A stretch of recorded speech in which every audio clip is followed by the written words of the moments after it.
Corda is the second one, and Lehechka is the third one. I think these three has never been a quarterfinal in grassland stage.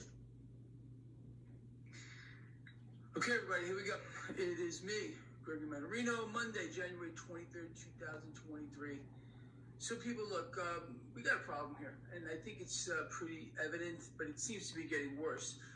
So we just found out that there's this issue. Well, no, not that we just found out. This is an ongoing saga. It just doesn't seem to end here. Referring to this issue with regard to the Bank of Japan. Several weeks ago, they allowed their 10-year yield to float as opposed to being fixed. You know, obviously the Bank of Japan. Hey, good morning. I didn't see you guys. Yield curve control for like, didn't see you guys. It almost seems like time in the freaking morning. Good morning, good morning, good morning, Now, good morning, good morning. Good morning, good morning, good morning. This issue with the Let me turn this guy off. They've been managing the yield curve. Just listening to the global debt problem. How come everything's a problem? We're having nice weather in DC, so not everything's a problem. I always feel like somebody's watching me. I always feel like that. That's why I never break the law. I always feel like somebody's watching me.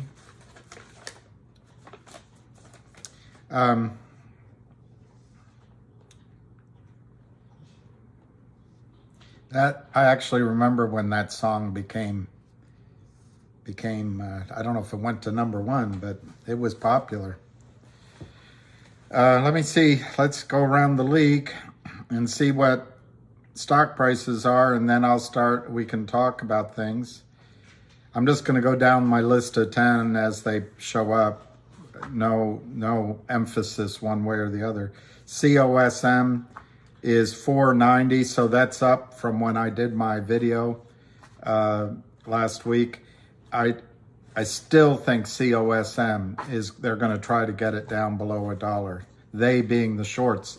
I'm not being negative on the efforts of the company, not being negative on the assurances of growth and etc. It's just we all know the mechanism that the shorts use to steal. So anyway, 497. DBMM was down. Slightly up, but it's 0.016 on the bid. And we can go, I won't do it right now, but that was what I recommend when Cosmo was 450. It went down and now it's kind of there again. But DBMM, when I recommended it, was 0.025. No. It was 0.0. It was...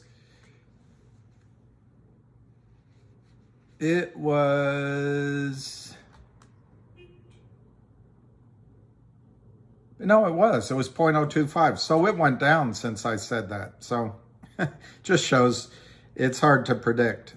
CRTD, 0.798, 0.7698, up 0.0003. Looks exciting.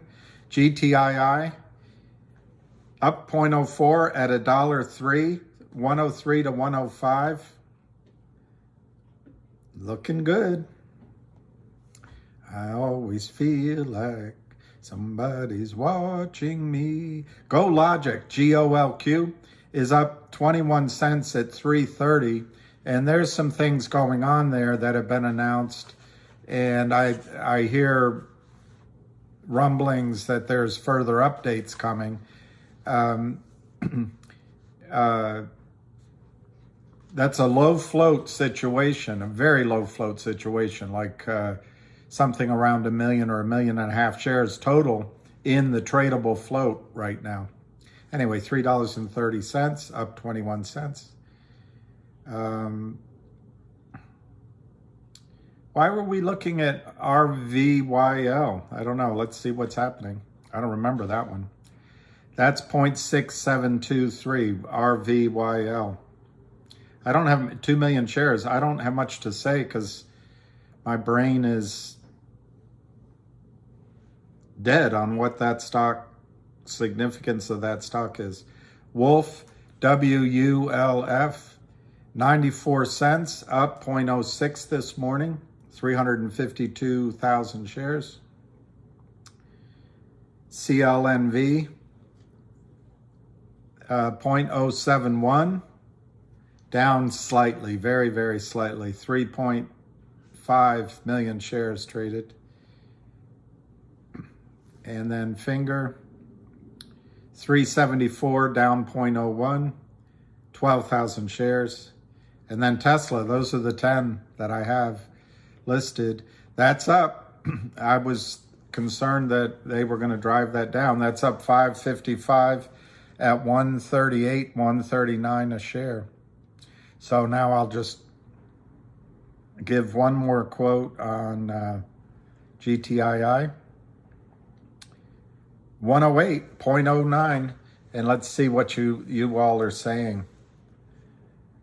Well, Leo Zinga, CRT 366 within 30 days. Just to clarify, yes is the answer of what value is ahead of you in 30 days on CRTD. One, they're going to distribute the coupon, not the coupon, that's the wrong word. They're going to just simply distribute the OG collection onto Upstream, which is blockchain. At least that's what the press releases say. That's valued at $10 million, divided by 30 million shares. That's 33 cents a share, or a little bit more. And then GTII has signed a binding letter with CRTD to acquire CRTD for $100 million worth of GTII stock. That will happen within the next, I'd say sooner than 30 days, because the standstill agreement was a 30-day agreement and it was signed over a week ago. So I would say probably within 3 weeks. So you add the 33 cents to $3.33, which is the acquiring price if you divide it by 100 million by 30 million. And you get 360 a share, 366 a share. But that's a different thing than saying, will the stock trade at 366? I don't know the answer of where the stock will trade. Remember, the distribution of OG comes out of the stock, so you'll have a separate vehicle that's trading that you can sell. Whether it's on Upstream, I don't know. Those details haven't been finalized, but that's the plan. And then the acquisition, I would assume people will start selling somewhat before the 350 range, because you want to have an arbitrage there for the money that comes into play. So I don't know where the selling in the short, I'm talking about short-term selling coming in. I would guess I'm purely guessing, in the 250 to 325 range, you might see some selling of CRTD. I don't think it will be large enough to affect the powerful move to the upside that CRTD will have. Remember, Jeremy Frommer is a prime broker. He ran a prime broker, to be simplistic. One person doesn't do it, but he was at the top. He's going to require delivery of physical shares of CRTD via the transfer agent. And there's a short position of 350 million shares in CRTD. So the target of 366 within a month in terms of value distributed or I guess caused by acquisition is 100% spot on. But I expect the stock to trade all over the place. It's not like it's going to magically go to 366 and get pasted there. I would think short-term profit taking might come in sooner, but the details of how that acquisition GTII buys CRTD, we haven't seen the details yet, but it's going to require, from the news announcements and from Frommer's talk at his annual meeting, it's going to require delivery of physical CRTD shares. There's only 30 million of them out there. There's 350 million short, naked, counterfeit. So yeah, I think 360 is within 30 days, but I think a squeeze could happen sooner, and the squeeze is the really dramatic, exciting part. What I think is going to happen with CRTD, at some point, somebody's going to recognize, hey, wait a minute. They're going to buy this out at $3.33 a share, and it's trading for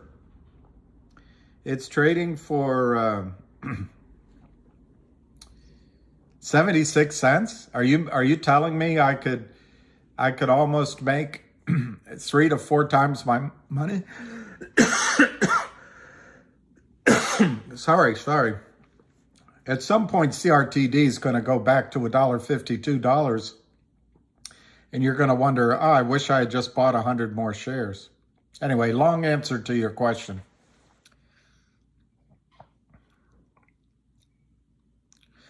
Hey, Richard K.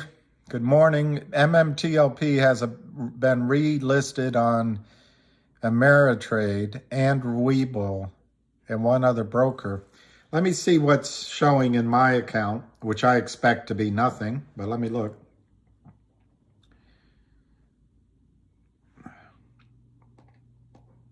Nothing. Nothing. I've got a number 629999590. I don't know. I don't even know if that's some sort of internal placeholder or what, but it shows a big zero. Richard, I think you were expecting that maybe by now FINRA might turn on the machines again regarding MMTLP trading.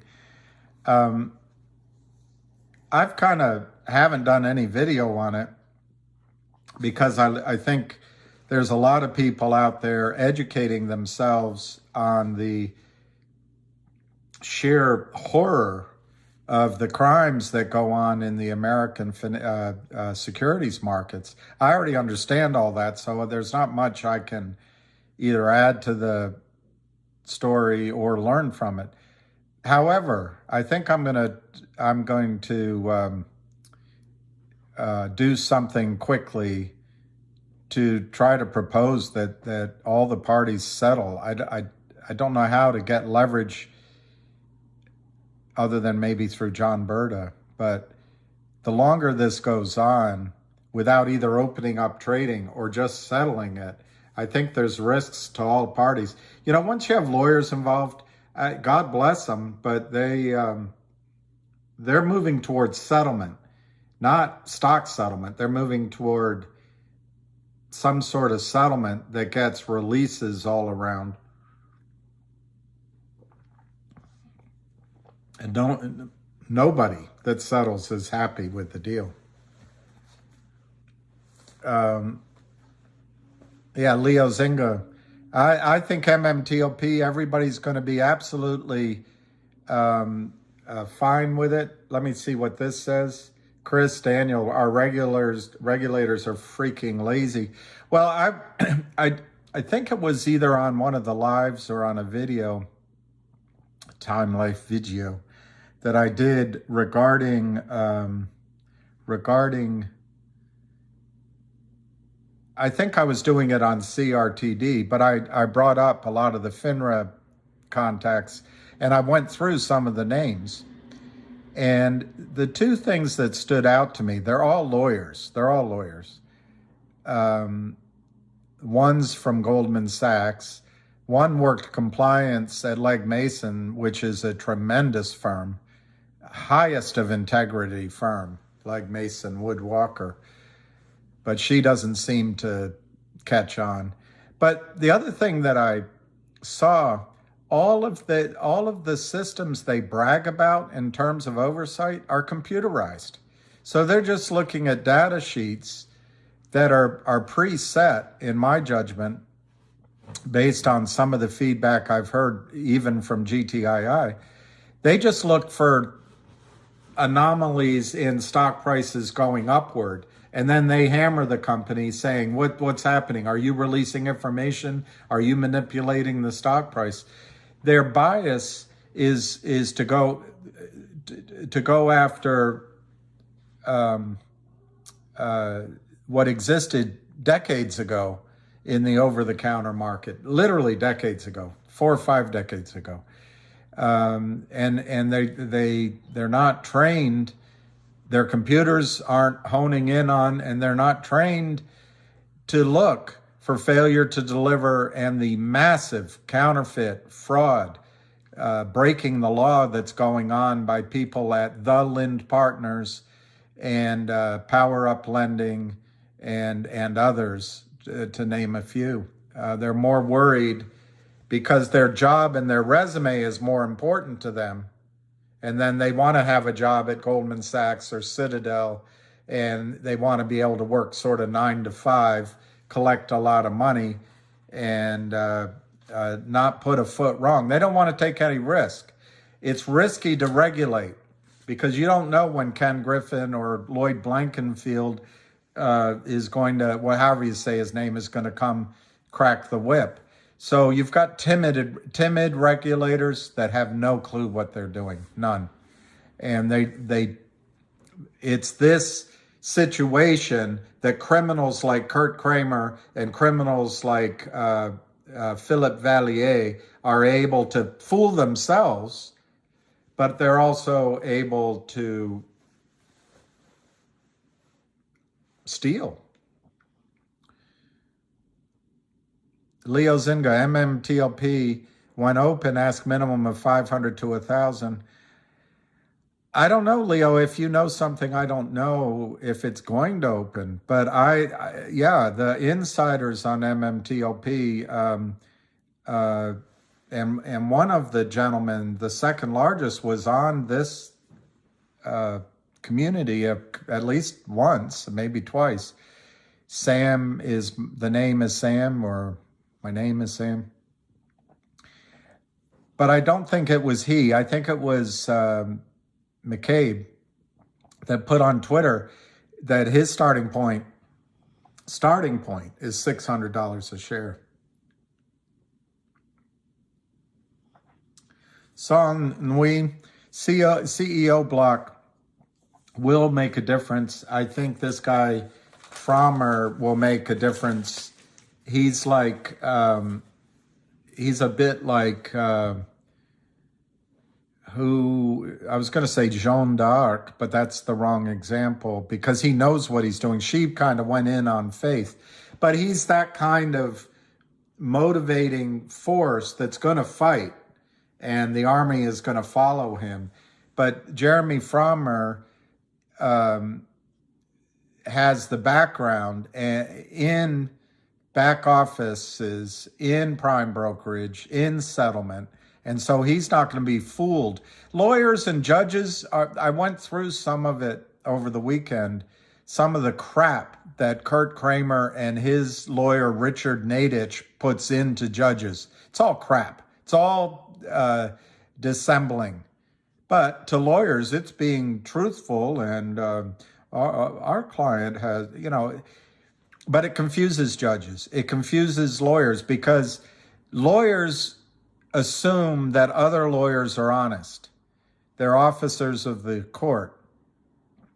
And therefore, lawyers extend to people that work on Wall Street, particularly hedge funds and the rest that make money, that they're being honest.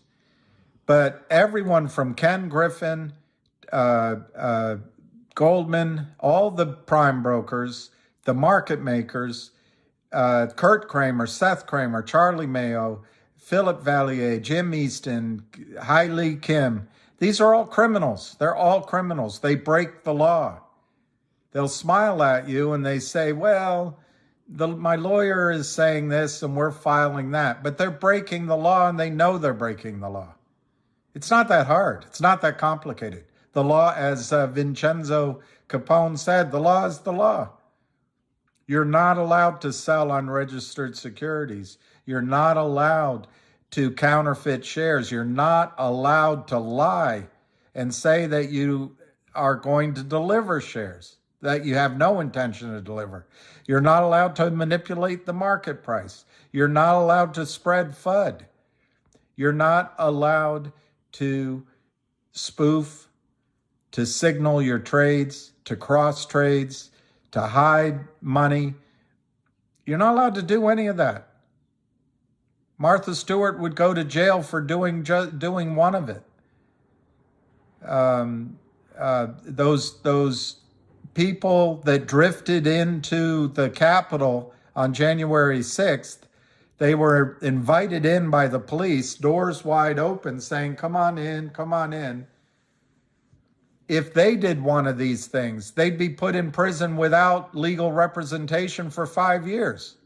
But if you're Jeff Easton, Hailey Kim, Philip Valier, Kurt Kramer, Seth Kramer, Carlos Mayo, you can break the law with impunity.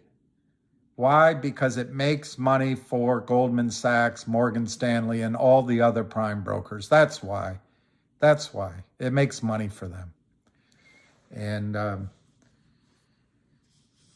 anyway, I'm starting to think that people get education. I once was at a party in London, late night, with a friend of mine who's a lovely, in fact, beautiful woman, but therefore she has a lot of handsome and beautiful friends. But one of her friends is a veterinarian from Italy. Beautiful. She was a beautiful woman. And I was talking to her. I forgot her name now, but I was captivated by talking. Of course, she speaks 4 or 5 languages. I just have my American English.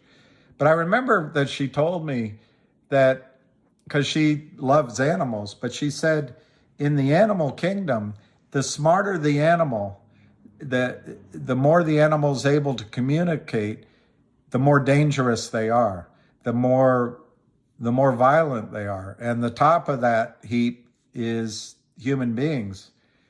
Well, I'm starting to think education, like Gary Gensler, proud of his education, he just learns to dissemble and distract. Lawyers go all the way up and get their education. They learn to dissemble. And what they put in is technically weaselly accurate, but they're just in a battle with the other lawyers to win on points, not to find the truth. There's no morality.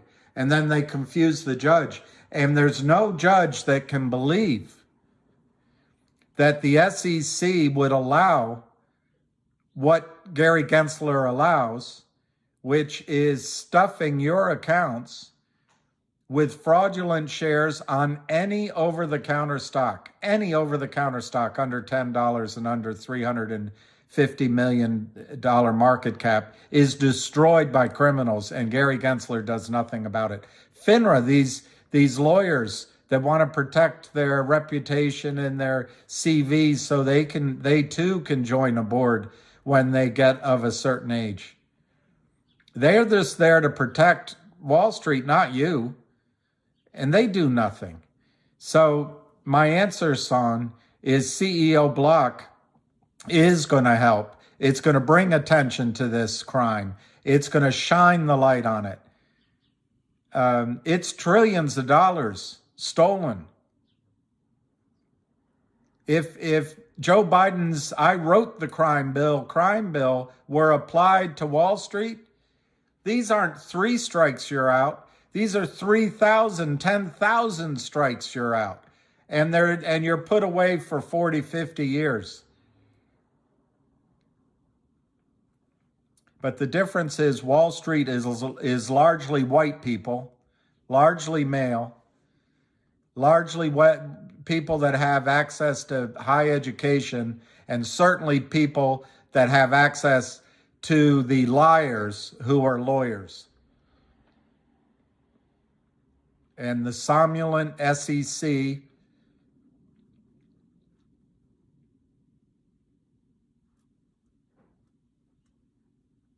I don't know if the right word is insouciant for FINRA, but they certainly don't give a darn what goes on FINRA.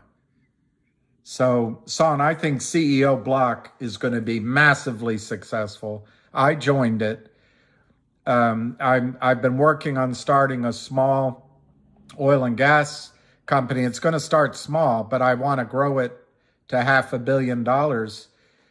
And I'm going to name myself CEO. I don't know if that would help Jeremy Fromm or if I'm one of the CEOs that sign up as a CEO, but I intend to do it. I think CEO Block will be massively successful at calling attention to this criminality and making it impossible for Lloyd Blankfeld and Ken Griffin and that other big agglomerator, that's not a word, of crime. It's not called Venue, it's called, I always get it wrong, begins with a V, that's similar to Citadel. And I think Gary Gensler, if he's not careful, he's not just going to be forgotten. Very few people remember who ran the SEC, but he might go down in ignominy because our financial system is going to collapse. And when you and the rest of America finds out that inside of your brokerage accounts, 40 or 50% of what you paid for is just fraudulent crap, I think people are going to get, figuratively anyway, they're going to get hung down in the town square. And Gary Gensler could go down in ignominy, not simply being forgotten. No one knows who runs FINRA, this guy, Robert Cook. There is a woman there, a lawyer that works at Goldman Sachs, and she's on one of the committees at FINRA for oversight. There's Jessica Hopper that puts her name out there for going after cheaters on the Series 7 exam, the entrance exam. But these aren't serious people.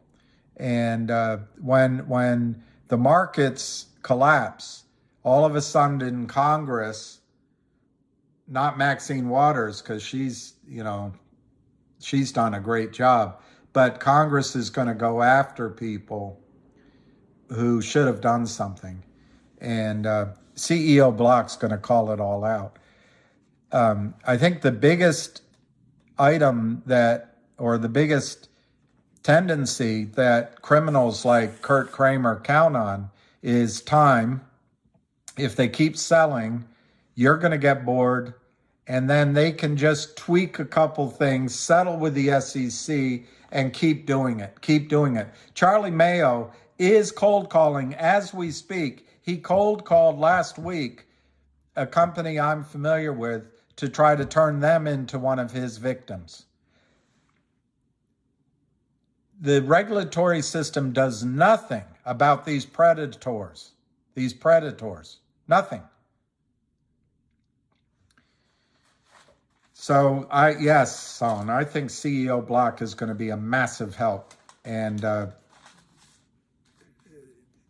just to finish the one thought I was saying, what Kurt Kramer counts on, because he's been criming for 2 decades, and he's brazen about it, because no one stops him. It's like walking into Dwayne Reed and ripping off all of the razor blades and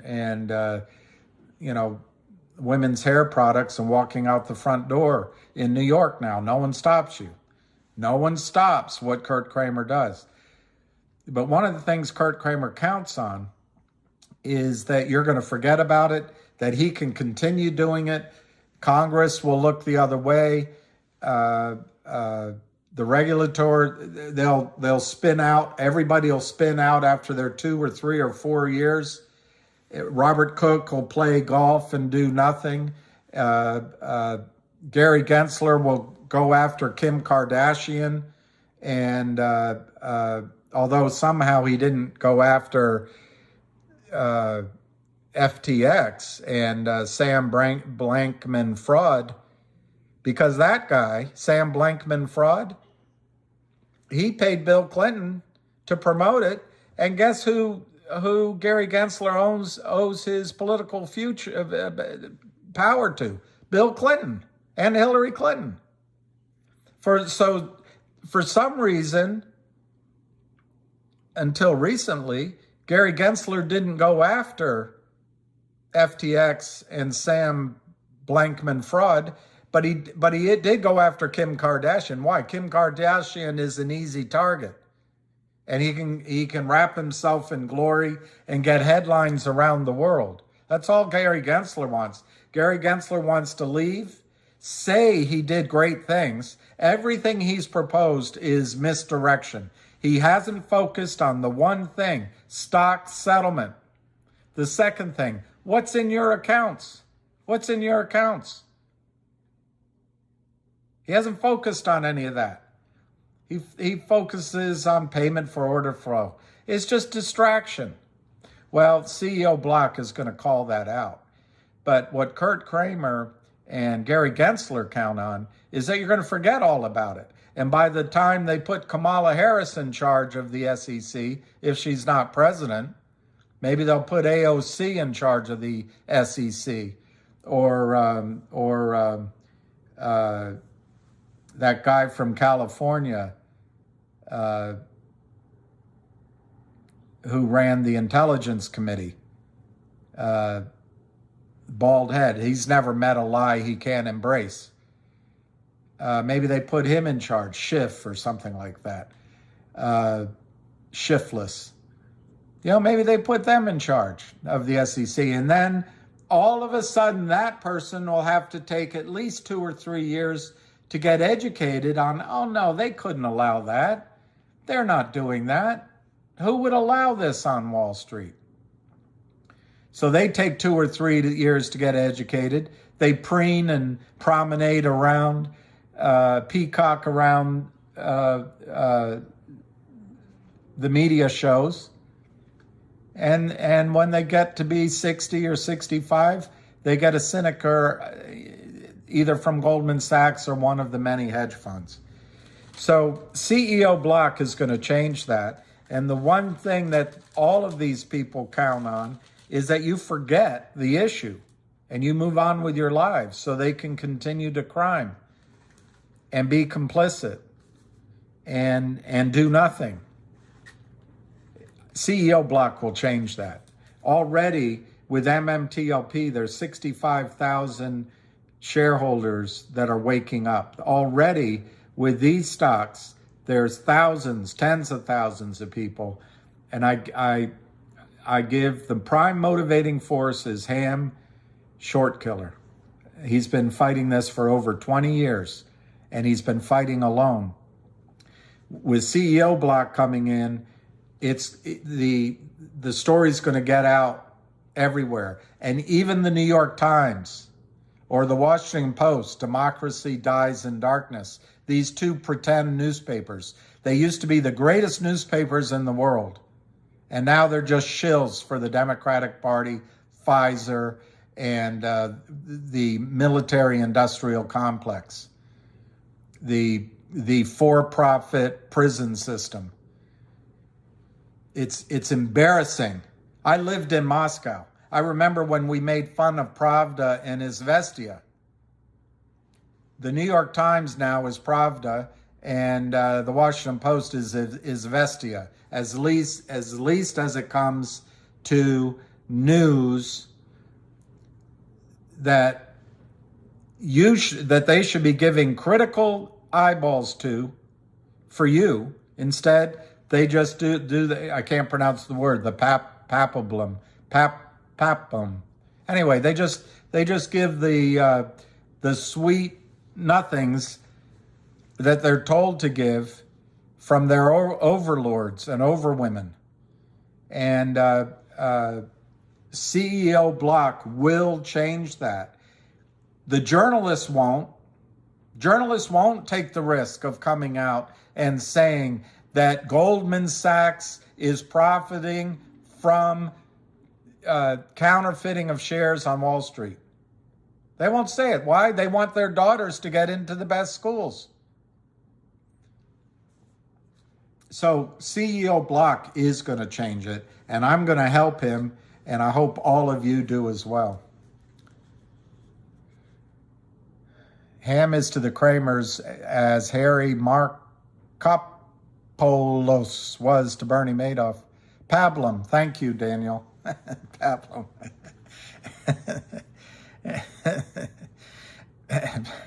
Isn't it embarrassing? I actually think I know what I'm talking, and I can't even pronounce pablum. That means everything I say is pablum. Wow, GTII, let me see what they announced.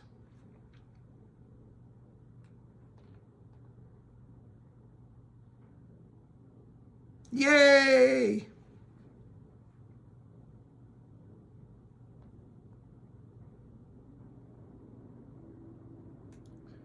All right.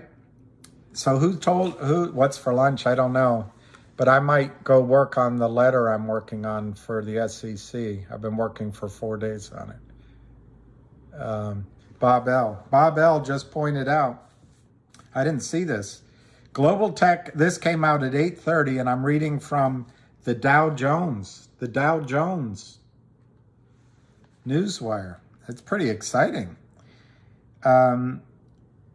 I'll skip over extra words. GTII announced today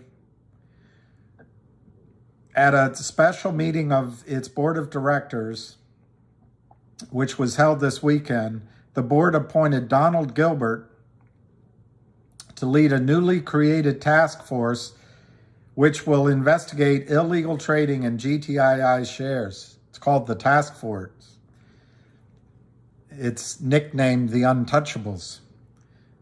He's had a 35-year career as a special agent with the Department of Treasury and Justice Department. Hey, hey!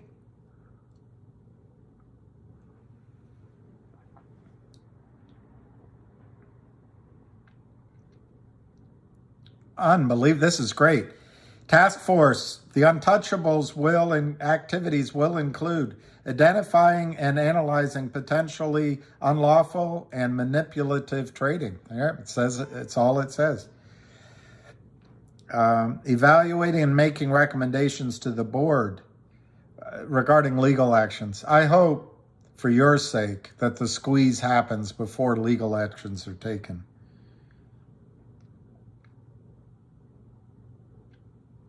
Awesome. That is awesome news. Thank you, Bob L. That's awesome news. Let's see where the stock is trading. $1.12. Now remember, I don't know if you remember last week, but I do, one of those days, the short started sending me messages, FAGGOT, BITCH and others, and then they started popping on here with some negativity. But remember, the chart on GTII, I said it looked like an upside down head and shoulders. I looked at it over the weekend. It kind of doesn't anymore. But remember, I'm not a strict chartist. I don't need purity in my charts.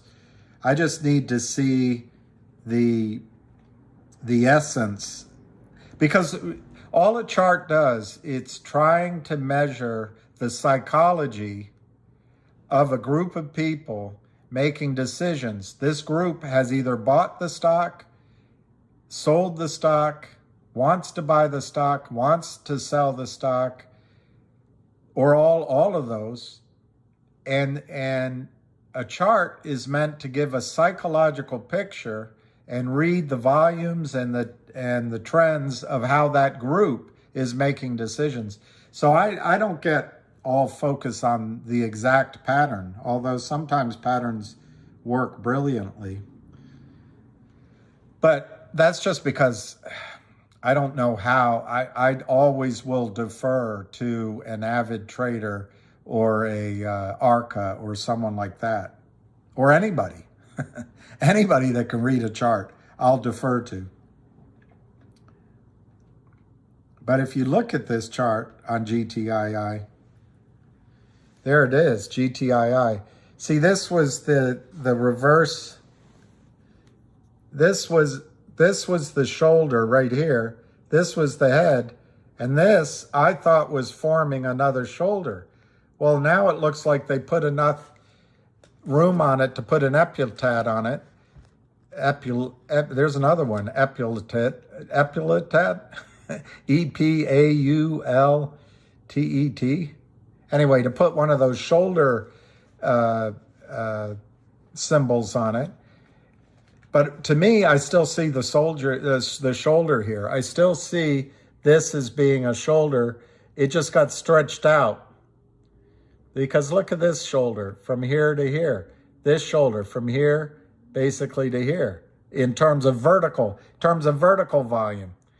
Now, this, what I was trying to tell you, all this negativity came from the shorts, because these are the shorts shorting it down negatively, criminally, but more than that, their ass is hanging out of the window.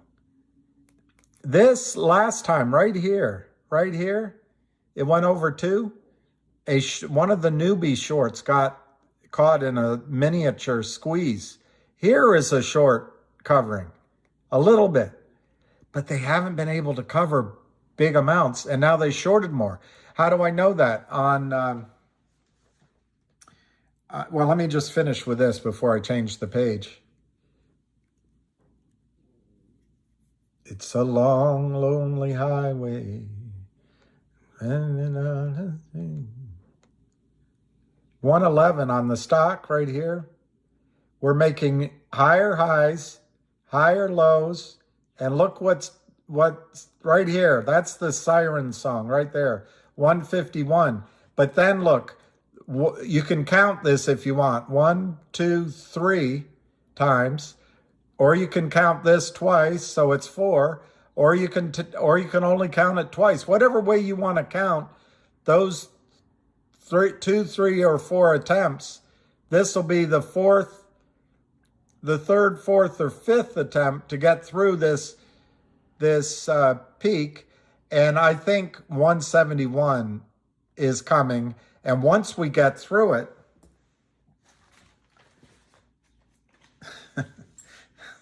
welcome to chart drawing.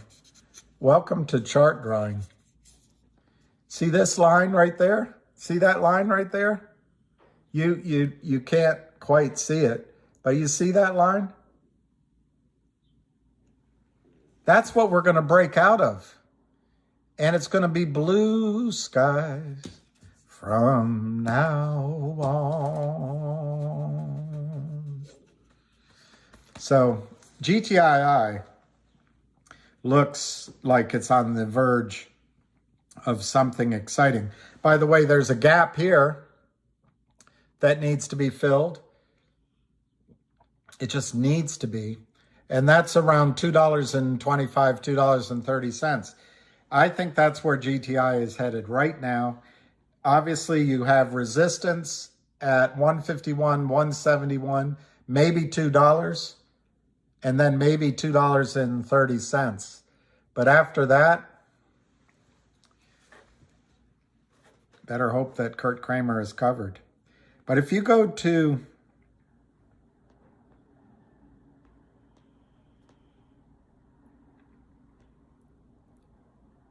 now, I might not remember. Can't remember the site. Let me see if it's this one. Yeah, here. If you go to this site, short squeeze, short quote, and you type in GTII,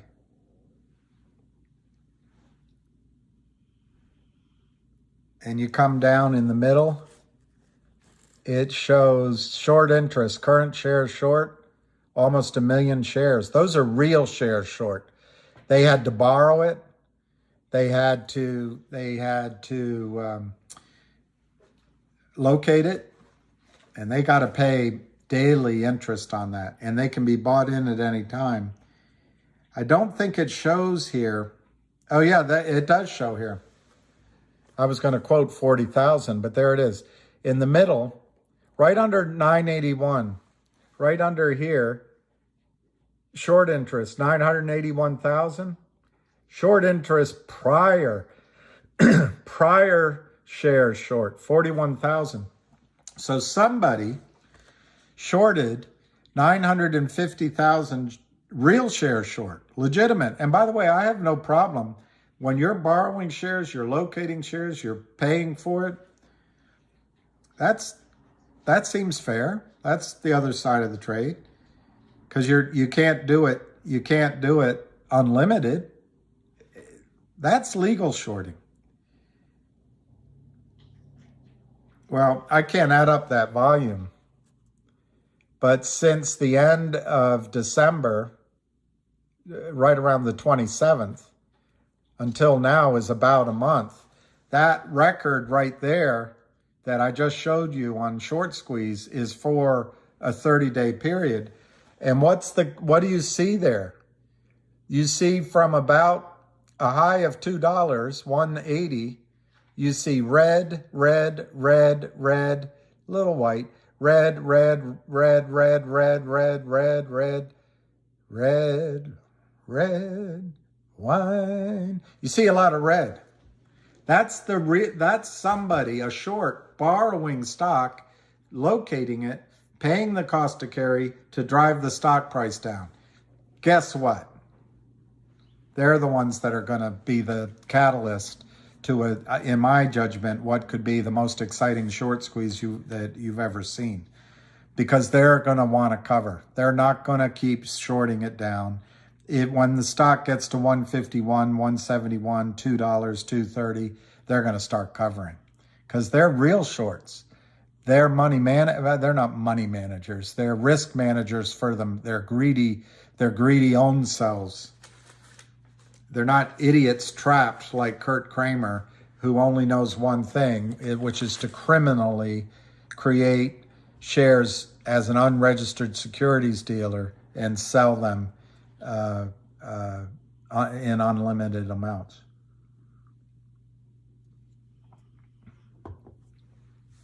So thank you, Bob L., for pointing out that news. That task force is terrific news.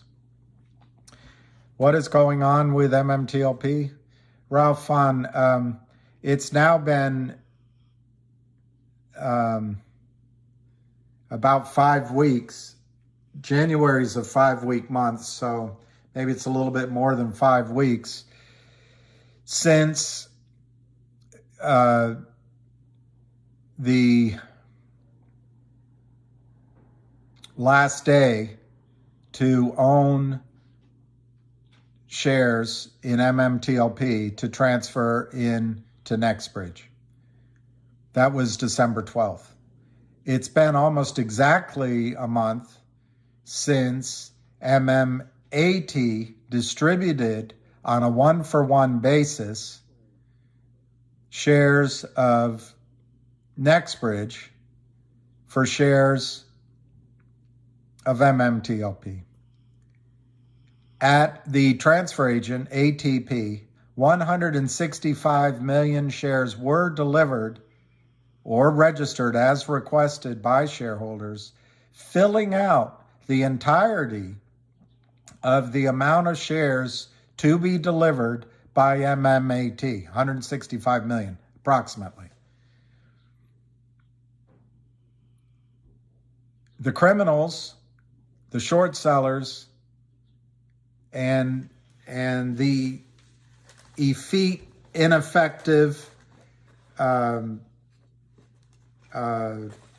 regulatory bodies that go along with it allowed apparently a position that ranges from 500 million to well over 1 billion shares, counterfeit, fraudulent, naked, don't exist shares to be sold over the years in Torchlight, in MMAT, but in MMTLP, the Series A preferred. If you use just for round numbers, if you use 1 billion, you got trouble. If you say that the counterfeit shares equal 335 million, there might be a way out of the situation. But NextBridge only has authorized shares, not issued, authorized shares of 500 million. Of that, 165 million are issued, but they're also spoken for. So you've got a lot of lawyers, particularly one very talented lawyer named Alex. She admonishes, let's not talk about anything. All she wants to see is facts. So there's two aspects of that. Facts are only what is in black and white, filed with the SEC, put out as a press release, put out as a prospectus, rules written in black and white, and facts are only what go through her brain. There is no other fact than what goes through her brain that she can see in black and white. So the group seems to have decided to follow the path of paying a lot of money for lawyers to ascertain what the facts are. And remember, your facts don't count, mine don't count, your judgment doesn't count. The only fact that matters is the facts that are entered into evidence.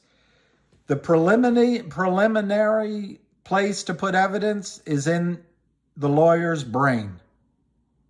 The second place is what is entered into the court as evidence. That's it that'll be judged on.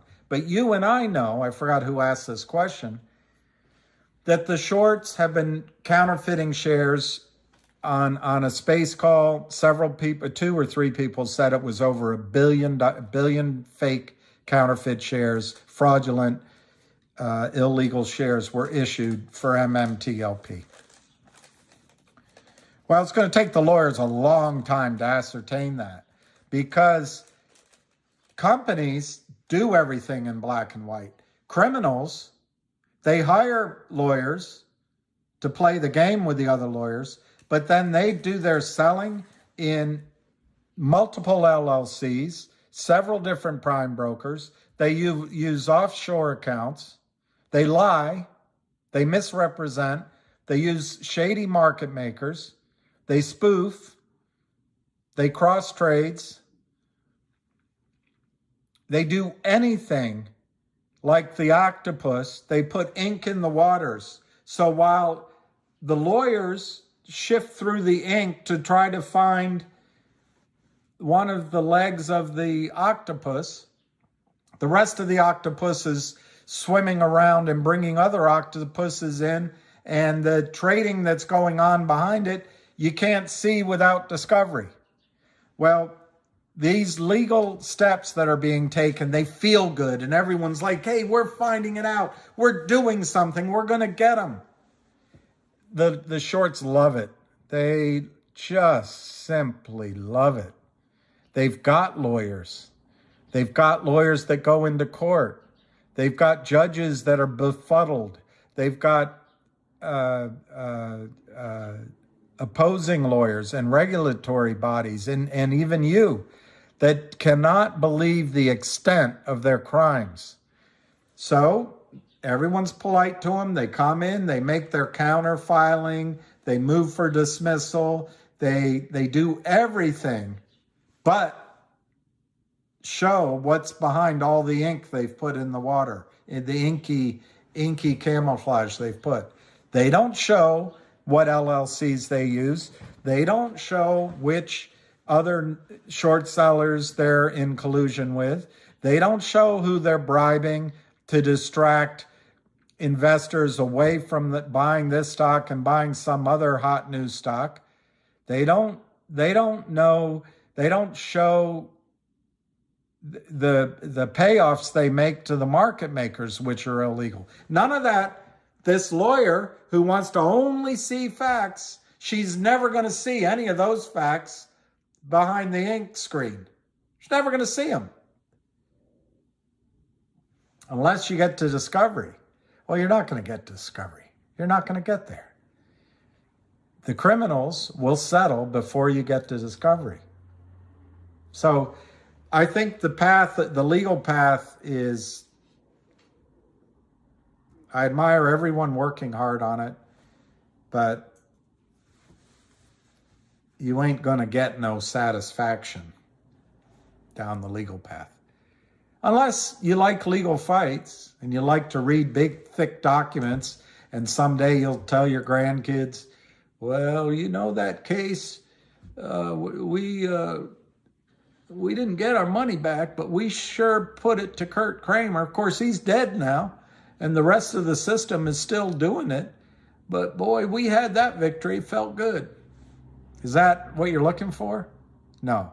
So what's going on with MMTLP? There are probably 96, 97%, 98% of people who work on Wall Street are very good people. And they also are like you, naive. You used to be naive about what's going on with all these criminals. So, as you know, FINRA stopped trading on Friday the 9th. The 8th of December was the last time to buy MMTLP with the right to get a share of NextBridge. They stopped trading on the 9th, probably because a lot of broker-dealers looked at their accounts and said, oh my gosh, we can't just put a fake IOU for NextBridge in all of these accounts, since it's normally it would be a public company, and we can commit fraud pretending we're not by just stuffing everybody's account with fake shares of NextBridge just so we don't have a problem. Why? Because we know that the group of large shareholders, at any one time, you're only going to get maybe one or two shareholders asking for their shares. So we can quickly, in that situation, call our buddies at Merrill Lynch, call our buddies at Goldman, call our buddies at E-Trade, borrow those few shares, deliver those, and then we just hide, but like the octopus behind the inky cloud, we hide the fact that we as an industry are participating in fraud on our own clients. So where we had some real shares of MMTLP, which all got registered out to the transfer agent, 165 million real shares were put in real names, registered at the transfer agent. So those were all taken out of the system. All that's left in the system are the fake counterfeit IOUs that the broker dealers put in your accounts. It helps Goldman Sachs.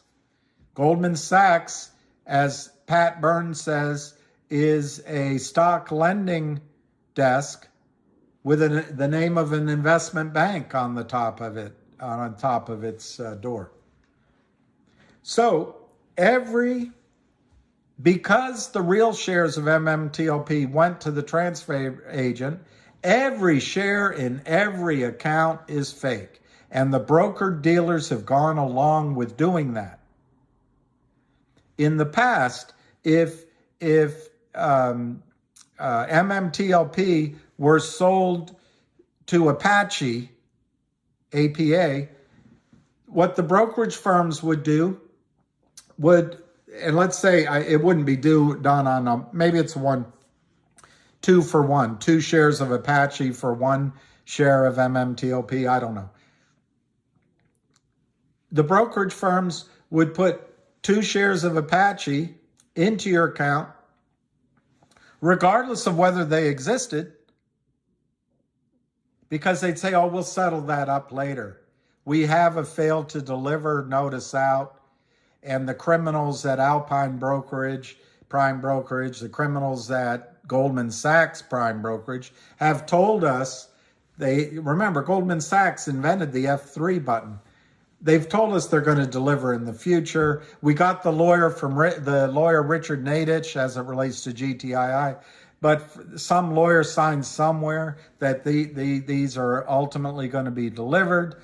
We'll just stuff everybody's account, and we'll give it the CUSIP number, and we'll show the trading volume. So you'll say, oh, hey, I have 2 shares of Apache in my account. It's worth $80 a share. I'm happy because it's in your account, and the lawyer would look, hey, that's in black and white, printed on a statement.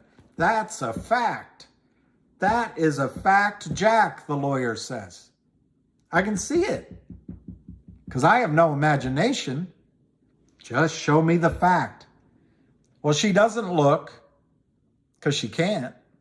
It's not her fault. She can't look into your Merrill Lynch account and see that whilst Merrill Lynch has put 2,000 shares of Apache on your statement, if you could look in, Gary Gensler could, it's an IOU. It's counterfeit. It's just a placeholder. There are no shares in your account. I knew a guy when I worked, well, it's too long a story, but he used to go to his customers. He was a stockbroker. He went to his customers' mailboxes, took the statement back to the office, erased the entries, carefully typed in new, Xeroxed it. When the customer called and said, I never got my statement, he said, oh, let me check. And he said, all right, we'll send you a copy. What he was doing in the morning, he was calling in, this is Alex, buy me 100 Exxon 50 January 30 calls at $2. And then he'd go to coffee for the day. He'd come back right before 4 o'clock. Alex in Washington, we need you to call. Where do we put these 100 shares? You're filled on 100 calls at $2. What account? This Tom at Trading. So Alex would come in, elegant, and he'd look. And if the call was up, trading at $5, he'd put it in his own account. If it was down at 50 cents, he'd put it in one of his customers' accounts. So there was unauthorized trades. Customers were losing money. He would go get the statement out of the mailbox and doctor it up and then send a copy. Ultimately, he got in trouble. He was banned from the business, but his father was one of the first to leave Merrill Lynch and start his own huge investment firm down in Atlanta. And so Alex got a job there. And, he spent, 90 days or 6 months at one of these play tennis, I guess they're called jails or prisons, but they're just country club. And got a job on the way out.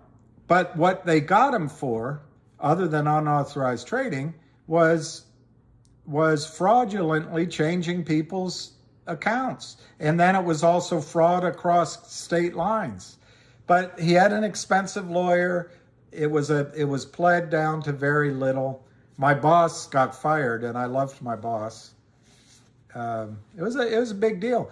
But this is what Wall Street now. You know, I can almost see why Alex, because it was, you know, other than that, he wasn't a bad guy. He was a friend of mine. Alex maybe saw what Wall Street really was anyway. Wall Street is stuffing your accounts. They're giving you statements showing. Now, to this lawyer, she's going to say, hey, that's a fact. It's black and white. But I'm telling you, and you know in your heart, she can't admit it because it's speculation. Wall Street is giving you a statement stating that you own, in the example I just gave, 2,000 shares of Apache because Apache bought Nextbridge or MMTLP in my example as a public company. And you go, wow, my $6,000 is turned into $80,000. It's there on my statement, but it's fraudulent. Just like what Alex did with the statements, it's fraudulent. Those shares aren't there and never will be. They don't exist. But what, in my example, Merrill Lynch is counting on is that you'll never ask for those shares. If you sell them, well, they've got to get on the phone and go locate 2,000 shares of Apache or borrow it somewhere, and they'll take that risk rather than blow up their whole system. They'll take the risk in a one-case basis that they have to locate those 2,000 shares to honor your sale, or they'll just sell and they'll tell the other side we'll deliver. And they just move the fraud down the road. But in the meantime, your broker is able to charge you asset management fees on those 2,000 shares. Merrill Lynch is able to make commissions on those shares. They can use those shares for margin accounts. They can make margin loans and margin profits. And it's a way to juice assets in general in terms of size for other borrowings that Merrill Lynch might wish to do. And maybe lend to you against your house. It's all massive fraud. Okay, so with MMTLP, of course, this lawyer, it can't be factual because it's not in black and white. I'm telling you, and you know it because you're watching it happen, what the shorts count on is that if another company buys MMTLP, it's a public company. The stocks go up, the shorts can continue to sell fake crap into your accounts. Gary Gensler will do nothing. And because it helps Goldman Sachs, he's been told not to do anything. FINRA will do nothing. That one of the top women lawyers there currently works at Goldman Sachs. I forget her name right now. And the head guy looks completely ineffectual. So anyway, what they count on is it's a public company doing the acquiring, and they can go manipulate that all to a ne'er-do-well for the next 2 or 3, 5 years. There's no one situation that stresses the whole system. Well, what happened in MMTLP's case, and remember, MMAT delivered the shares. December 8th was the last day to buy with the right to get Nextbridge shares 1-for-1. Trading was stopped on the 9th. The 12th was the day that was the record. Well, that's the wrong word, not record date. That was the effective date. MMAT, to my memory, issued the shares of Nextbridge, either to the transfer agent or to the DTC, the real ones. But remember, all the real shares were already at AST. It was either that following Wednesday or the Wednesday after that. But MMAT did nothing wrong in this situation. They issued the real shares. Those real shares have been distributed to AST, and the real registered shareholders have their shares in Nextbridge. Nextbridge did nothing wrong. Now, the broker-dealers normally, as I just went through this long-winded example, could obfuscate, commit fraud, and pretend they're not. And then the shorts could continue short selling if MMTLP were going into a public company. It's not. It's going into a private company. It's called Nextbridge, private. Well, December 12th, a week later is approximately December 19th. Either just before that or just after that, MMAT issued the real shares. Trading's been stopped. There's 2,000 broker-dealers. They've never had this problem before. Any one person handling it doesn't know the magnitude of it.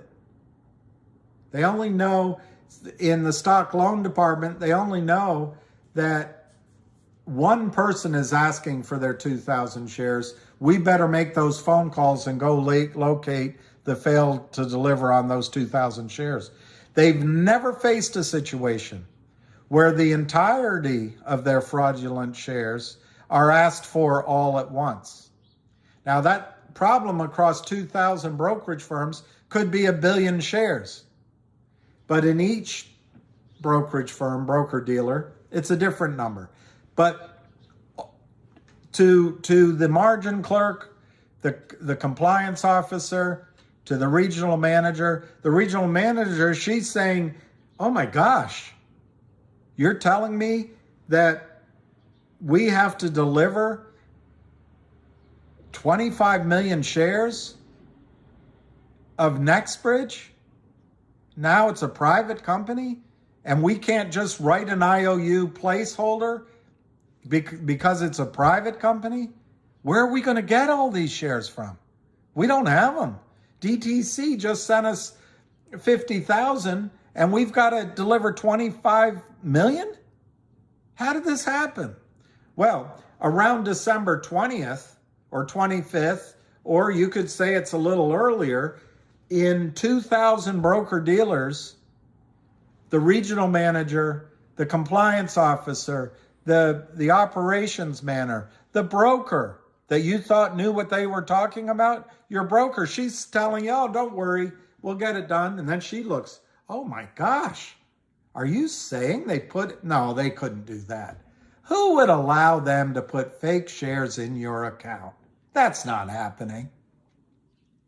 Because your broker, all she does is put you with managed money that's in on the fraud. She doesn't buy shares of MMTLP for you. So across 2,000 broker-dealers, somewhere from December 15th to December 25th, maybe a little longer, because there's a lot of vacation time around Christmas, around New Year's, maybe for the entire week. So it's entirely possible that a lot of the people that are responsible to make decisions and study this were on vacation and didn't get back until the first week in January. So what's going on with MMTLP? Well, there's a lot of people screaming for lynchings, let's get lawsuits, fraud, FINRA stealing our money, brokers stolen our money. Couldn't it just be that after 20 years of lawyers running our country, what is the definition of is, and lawyers running the back offices and brokerage firms using computers to replace human beings, and young people coming in that have no experience in any of this? Couldn't it just be that FINRA learned of the approval from SEC that week? FINRA put out their approval to trade I think it was on Wednesday, might have been Thursday, but it was right almost the exact same day that was the last day you could buy MMTLP. And that's when broker dealers were looking, oh my God, this is a corporate action that goes into a private company. They start calling FINRA. What can we do? We can't stuff the accounts with fake counterfeit shares like we've always been able to do in the past. Of course, they didn't put it that way. And FINRA says, let me get back to you. So Friday morning, FINRA stops trading. They're all lawyers at FINRA. They're not anybody that ever had to earn a living as a salesman or as a broker or as an investment advisor. These are just people employed at firms, in-house lawyers that probably never even had to book hours. They have no clue, none. But they're looking at this saying, well, we better stop trading. Because they're right. And there is a rule at FINRA that says if there's going to be a problem at settlement, they can stop trading. That's what they did. Makes perfect sense from the lawyers' minds at FINRA. Well, come the next week or the following week, MMT delivers the shares of the private shares. Each of these 2,000 broker-dealers are looking in their accounts and they're going, oh my God, we got a real problem here. But your broker didn't know about it. Everybody in the system of each broker-dealer probably didn't understand it, because for the first time, there's a run on the bank. For the first time, every single person is asking for the shares at the same time. Now everyone reacts, oh my God, this is, they stole my money. It's a zero. Oh, it's fraud. Well, couldn't it just be that it's taken a while? It's taken, you guys still don't totally understand it. The only difference between you all and me, I've realized there isn't an inch of goodness in the short sellers. There's not an inch of integrity in the lawyers that represent them.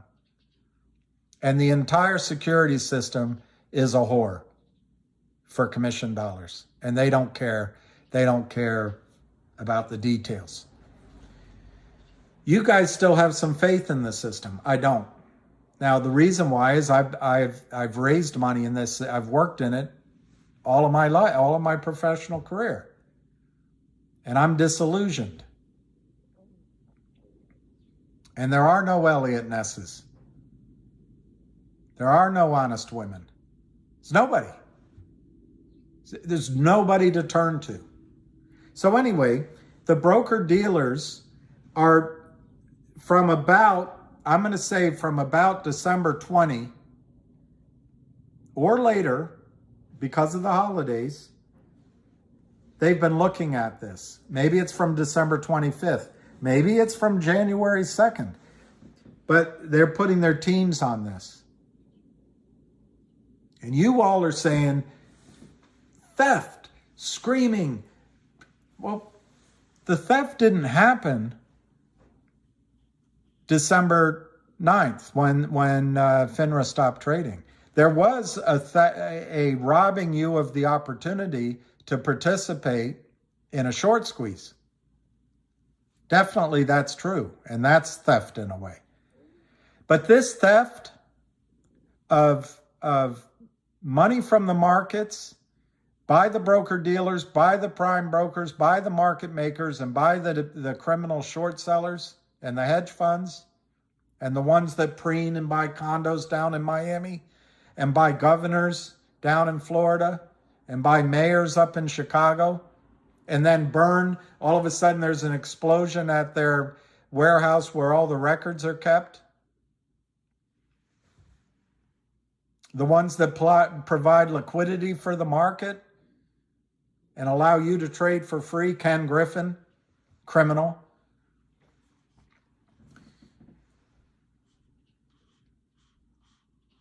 They've been stealing, specifically in the case of MMTLP, for 4 or 5 or 6 years.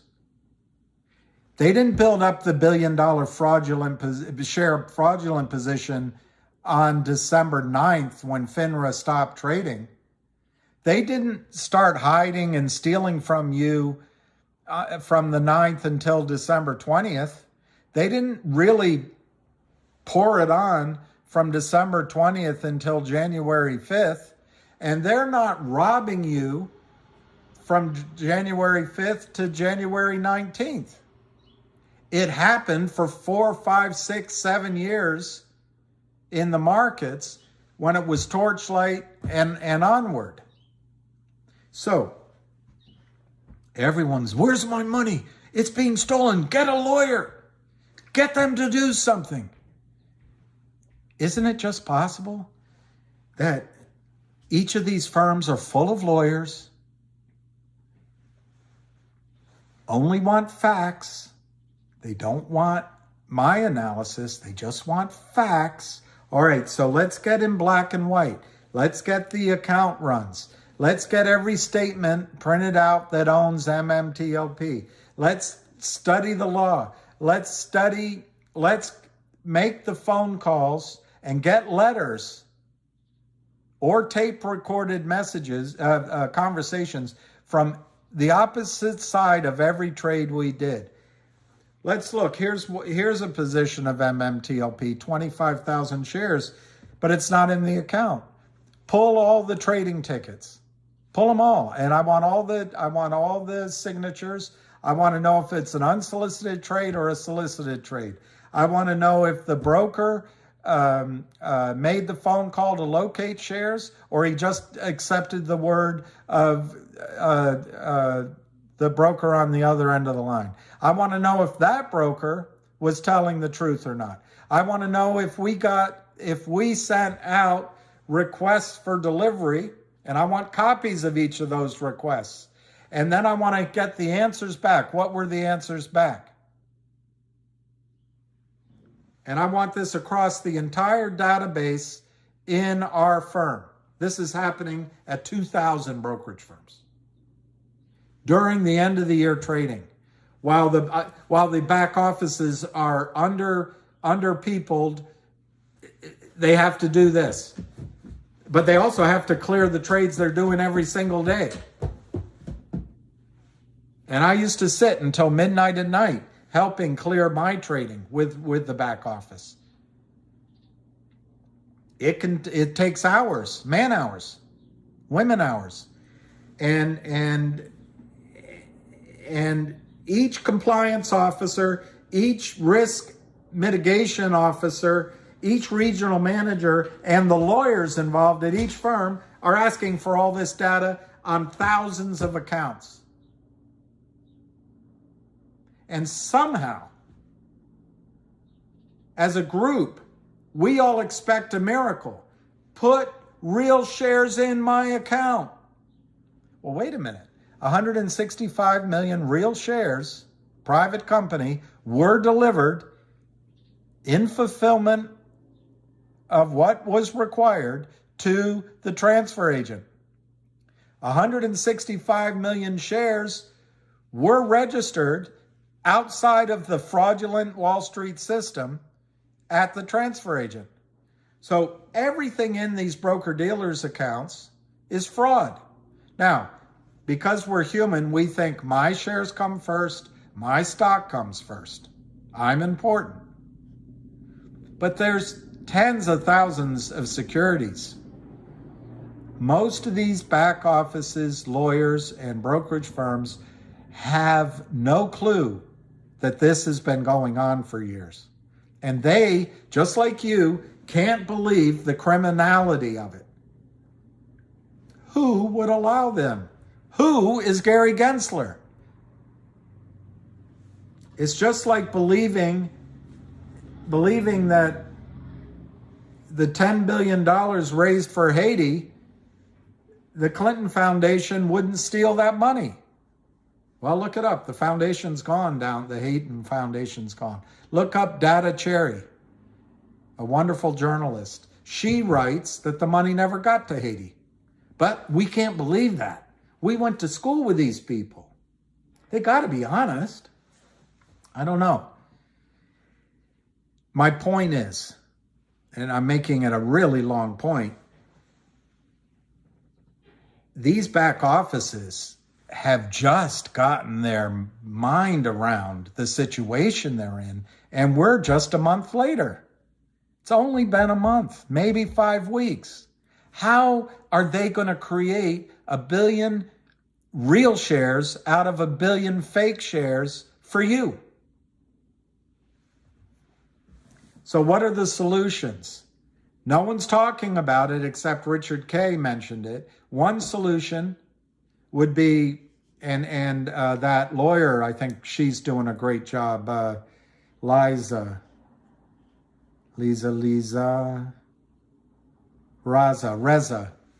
Anyway, she's saying, start trading again. That's one solution. Start trading the stocks so that we could all benefit from a short squeeze and the brokerage firms cover their positions. Because remember, you got 2,000 broker dealers or more. They don't behave as a monolith. Some of the smaller positions they're going to want to cover. So that's a possibility. I don't find it very likely because there's too many lawyers involved.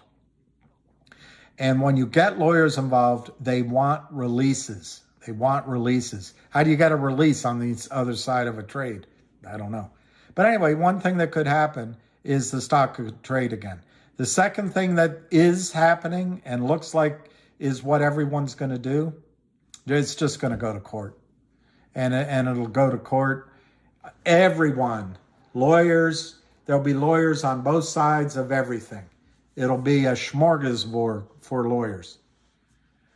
And it'll be $1 trillion settlement, and $400 billion will go to the lawyers, 40%.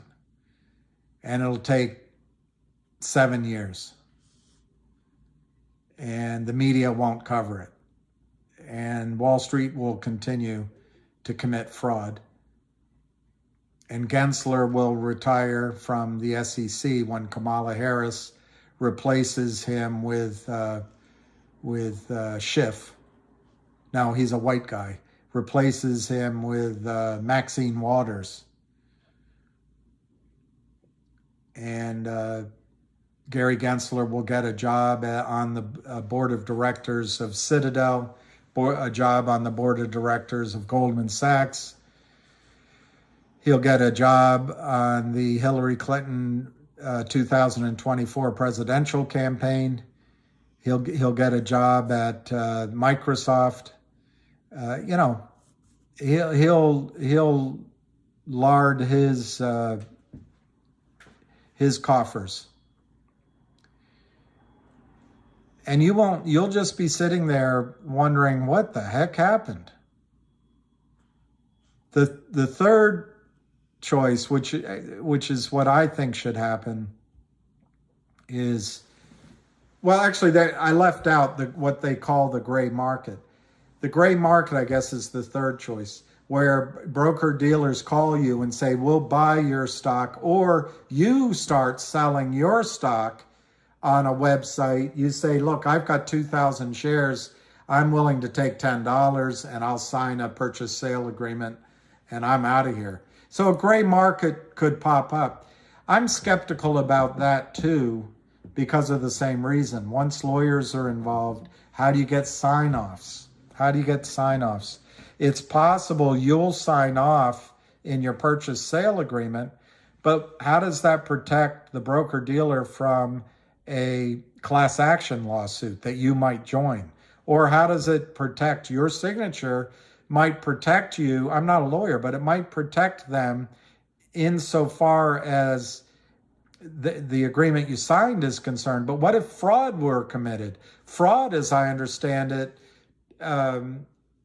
trumps all agreements. If fraud's committed, crimes are committed, then you can tear up your agreement and you get to go sue.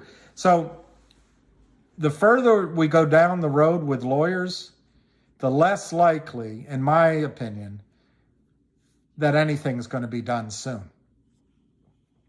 So the solution is really obvious to me. And that's what I gotta talk to John Berta.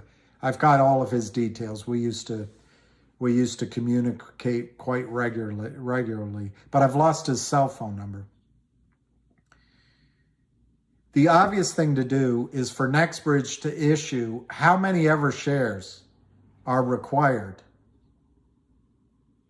to cover the toilet paper that's in your accounts. The prime broker, the market makers, and the short sellers have to disgorge everything they have and maybe go out of business that were criminal. But they have to put whatever assets they have in the pot. It won't be enough. The broker-dealers are all going to say, hey, our systems failed. We did our best. We didn't know. This is on the regulatory people. But the broker-dealers are going to have to honor those trades. So the broker-dealers are on the line to make good on the other side of every single trade they did with you. It's going to shake the system.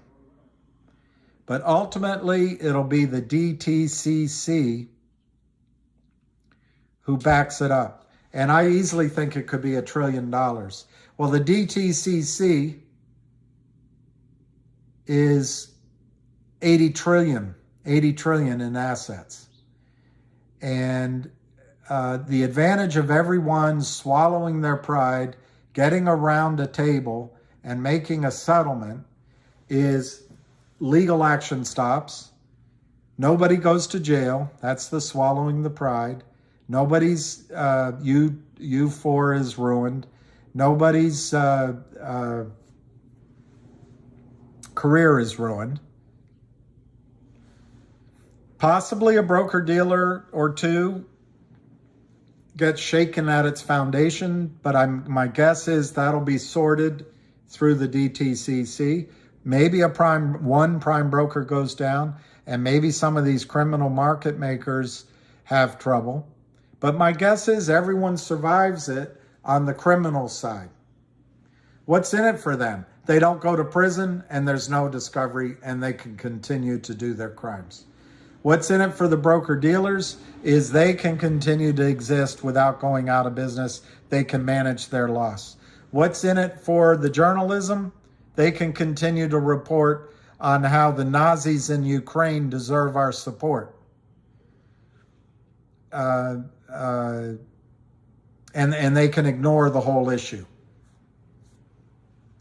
And they also can go through the revolving door and make sure their daughters go to the best schools and they don't have any responsibility. What's in it for the MMAT? It's indifferent. That's neutral. What's in it for the regulators? Well, they just want to buy time so they can rotate out to their plush jobs. And they're really irrelevant anyway because they're not doing anything. Ultimately, the movers here have to be you as a group and NextBridge. What's in it for NextBridge? NextBridge, if it's buried in lawsuits and the threat of asset seizures, will lose its leases, will not be the first mover in the new field discovery they made, will not be able to finance their operations, and they're going to, like short sellers love, and lawyers will go, well, there's no evidence their plan would have worked. It's a tricky path that lawyers lead you down. So what's in it for NextBridge is they become one of the single largest oil and gas companies in the country, well-funded with hundreds of billions of dollars, hundreds of billions. They don't have to follow a woke agenda, ESG agenda. They don't have to follow hiring practices that thin out their expertise just to hit ratios. They don't have to worry about putting money in alternative energy industries that are premature. And there's no restriction on how they spend their cash flow. They don't have to give it back to BlackRock. They don't have to give it back to Citadel. They can actually spend it on where they think it makes most sense for the shareholders. What's also in it for them is they can go out now and acquire more than the 140,000 acres they own in Oro Grande, and maybe increase their position to 1 million acres or more if the acreage, if the play justifies it. And they can do their own drilling. They can acquire other oil and gas assets and companies. So it's massively attractive to NextBridge to bring in this money. Now, what's in it for the key shareholders and for you as shareholders of MMTLP? Well, to my way of thinking, I forget if it was Bob L. or someone that said, that's where you start, $400, $500, $600 a share. Maybe more. Why? Because you were promised one share for each share you own that was worth 1/165 millionth of NextBridge. Well, now you're going to get one share that's worth, 1/1.5 billionth.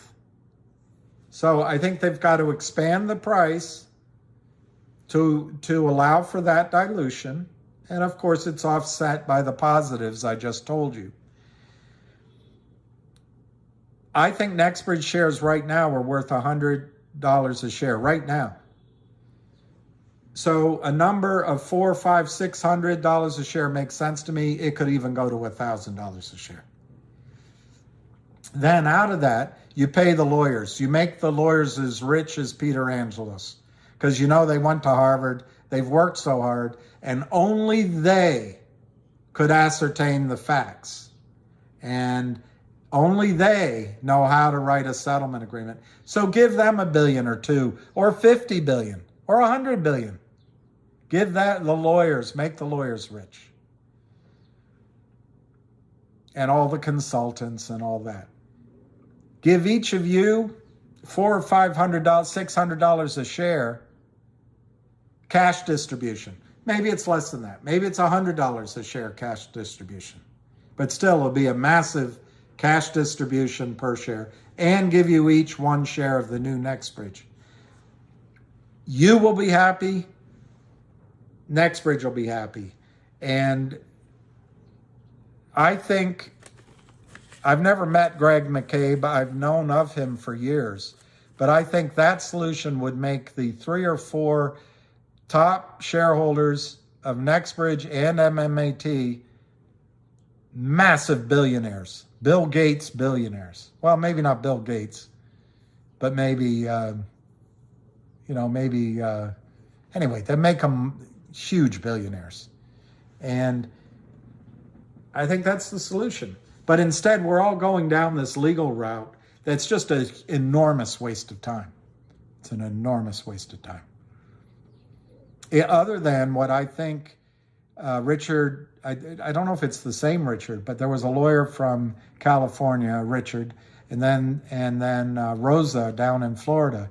They're asking for trading. And I think that is an important ask, because then you could get your money out in the short squeeze. Okay, what can you do right now? Stay informed. You can call the SEC, call FINRA. You can join the calls. You can write letters. But the number one thing you could do for yourself, and you can start now, you can put everything, every trade that you would have made with the money you tied up in MMTLP in a journal. And you can say, for that 20,000 I had initially invested, I would have bought COSM at 20 cents and sold it at 80 cents. And the lawyer on the other side is saying, Well, that's not your pattern to trade. Well, I got a good lead from Lou.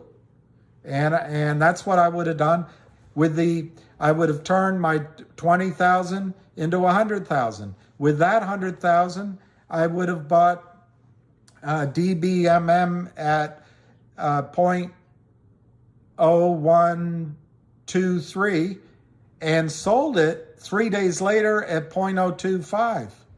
Well, wow, you're really on a lucky streak. Yeah, but look at my trading before that. I'm on a streak. I got in with a good group of information. I would have taken that 100, turned it into 200,000. And now that 200,000 I would have put in, and anyway, you can go, just keep a journal. And if it goes the lawsuit route, you can make a claim for the opportunity cost. And the other side will have no basis for argument. No basis. They're going to say, well, how do we know that you would have done that? How do you know I wouldn't have? I wrote it down. I was actively paying attention. I was following these 10 or 12 stocks. Well, how do you know you wouldn't have made a bad trade? Well, I wrote down what I would have done. Well, it seems like you won 9 out of 10 trades there. Well, yeah, I had a good streak, but it made up, that's how it goes. It makes up for the bad streak I was having earlier on. That's one thing you can do is start a journal of trades you would have done other than MMTLP. So you ask, what's going on with MMTLP?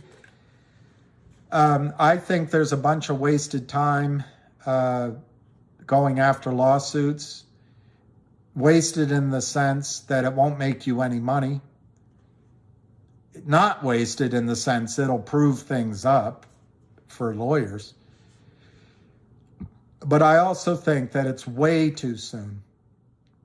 Way too soon. And not only that, I think it's unfair to the regulatory bodies, to the broker-dealers, and to the lawyers and back offices at the broker-dealers to expect them to come up with a solution on a problem of this magnitude. You're talking 1 billion shares potentially worth right now $100 a share. How the heck are they going to come up with that solution? And so I expect there's a lot of broker-dealers calling FINRA saying, we want to trade it. There's probably a push for a gray market by some of the smaller broker-dealer positions. We want to cover this. There's a lot of lawyers out there seeing their meal ticket for the next 7 years. But I'm telling you, the lawsuit route is not the yellow brick road. The yellow brick road is to threaten to open up the trading for trillions of dollars of losses. Threaten jail, prison, discovery, and then allow NextBridge to realize that any kind of legal action is going to freeze their abilities to make money. And then as shareholders, we are shareholders of NextBridge. We benefit when NextBridge benefits. I think it's just so obvious now that everyone is learning the situation that everybody's got to sit down at Arthur's round table. Everyone's equal and come up with $1 trillion settlement, $1 trillion settlement.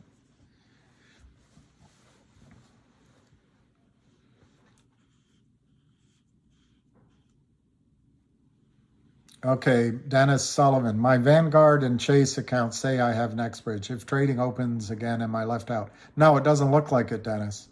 If trading opens again and you have it in those accounts, it looks like you can sell. My guess is if they open for trading again, it would be restricted to closing positions only. So on your side of the trade, you could sell on the naked shorts, the criminal side of the trade, they could buy. But you wouldn't be able to buy. And that would be unfair, I think, because if FINRA had left the market open on Friday and Monday, the 11th and the 12th of December, you could have had massive buyers coming in intraday, day traders, that could have driven this to the moon, which you could have taken advantage of. Unfortunately, FINRA took that away. And it's an unknowable. It's an unknowable how high it would have gone. It's just like with the elections in Arizona, Wisconsin, Georgia. If you buy time, it becomes unknowable what the result would have been if you had had an honest election. So then lawyers are debating other solution. Meantime, you have Congress and a president enacting things when they weren't really voted into office. But as long as you push time and confusion, you can never go back and reconstruct what would have happened as the Constitution calls for on election day. You turn it into election weeks, election months. Anybody can vote. Anybody can vote multiple times. Anybody can sign a ballot without an ID. Of course, if they want to drive or buy a computer or have a credit card, they need an ID, or get on a plane, they need an ID. But voting, it's racist if you require an ID when there's voting. It's not racist to show the entire graduating class in a Texas college as not having a single member of the white race. That's not racist. But it is racist to require ID at voting. So you got to spread it out. And of course, we're not pandering and we're not talking down or anything, but we know most minorities don't own computers and cars, and they're not going to be able to vote. So we're going to help them. We'll go gather their mail-in ballots and we'll stuff them in the accounts, and they'll all vote for Biden, but they won't vote for anybody else. And because of COVID, it's going to take a month before and a month later. They don't even need in Pennsylvania, they don't even need a post-dated mark. Well, it works. That kind of obfuscation works because you can't prove what would have happened on the one day that the Constitution calls for to have a vote. And that's what's going on here. You cannot prove what would have happened in a short squeeze where there were buying and selling by day traders. You can't prove it. And so even if you're allowed to trade again, it's going to be a modified short squeeze. It's not going to have all the intense day trade buying that could drive it much, much higher. And FINRA and the lawyers and the broker dealers are going to say, well, you don't know. Just because they voted 3 weeks late doesn't mean that they changed their vote. That's probably how they were going to vote on election day anyway.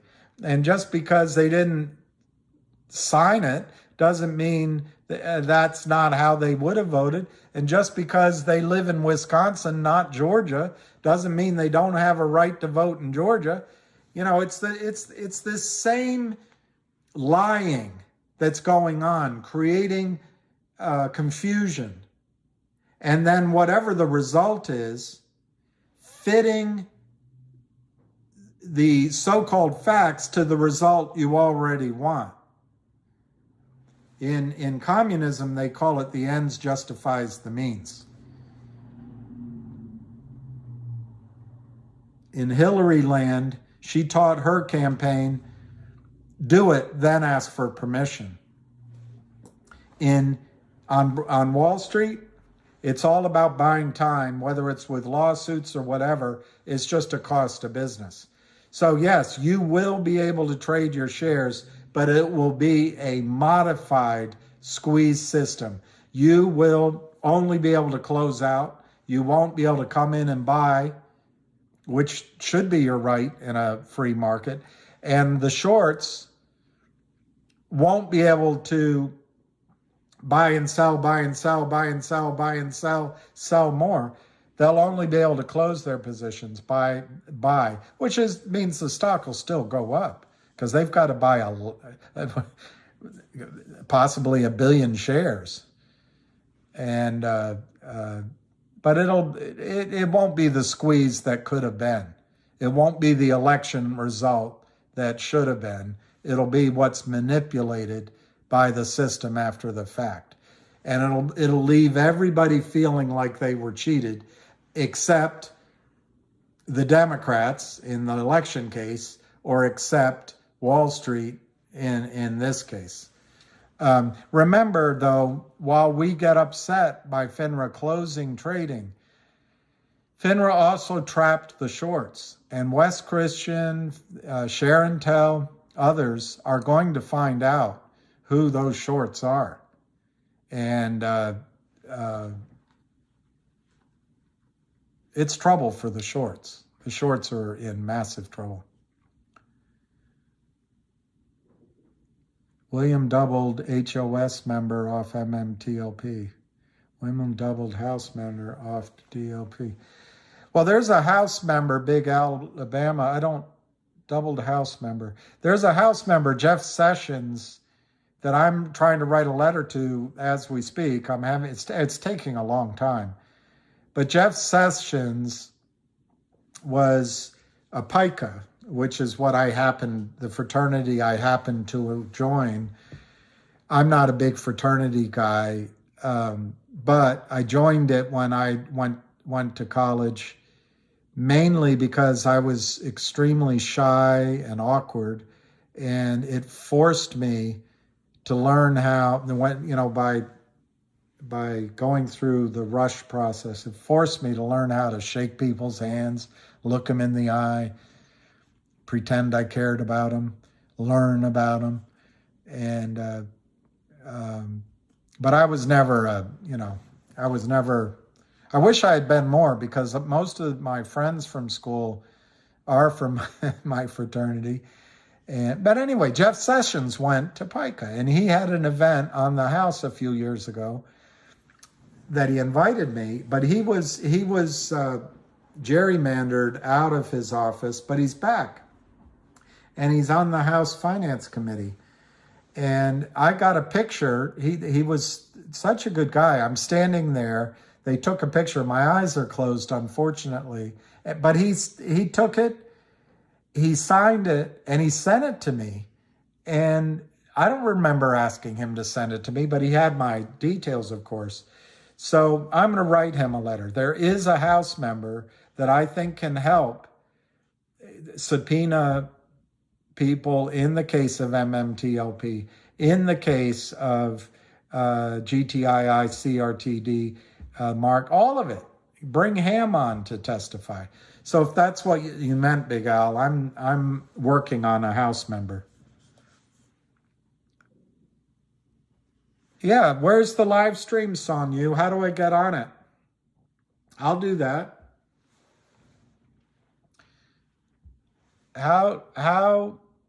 Well, Leo, retail does get screwed, but it's going to change. It's going to change. First, you have to realize how corrupt the system is, and you have to realize that the goal of lawyers is to slow everything down and come to a resolution. The whole reason for a court system is, in the old Westerns, they would rush to judgment, take the Billy the Kid out to the tree and hang him. The whole process of the law is to gather information, gather evidence, have a battle, and then tempers come down. There's a settlement, and then life goes on. And short sellers live on that. Wall Street lives on that. YouTube Roger Hamilton. All right, I'm going to go get my charger to make sure in 30 minutes. Okay, we'll do it. We'll do it. Yeah, the news today on GTII is fantastic news. Absolutely fantastic news. GTII announced today that they're appointing Donald Gilbert, who is a Treasury guy, on a task force to go after the criminal short selling by Seth and Kurt Kramer and others. They don't use those names, but and Charlie Mayo. It's fantastic news, absolutely fantastic. And the fact that Jeremy Frommer, who is CEO Block, is going to be the head of GTII, I just think that's awesome, awesome news. And I think most Americans, once they find out what's actually in their accounts, because that's the biggest question of all, guys and girls. One, it's settle the trade, but the next question is, what did you put in my account?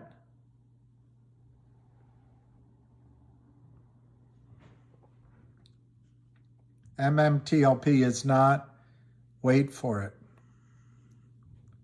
Yeah, Fromner, 12:30, we'll get on the call. Of course, it's Hamilton. I got to tell you guys, this guy Hamilton's all about Hamilton. But whatever.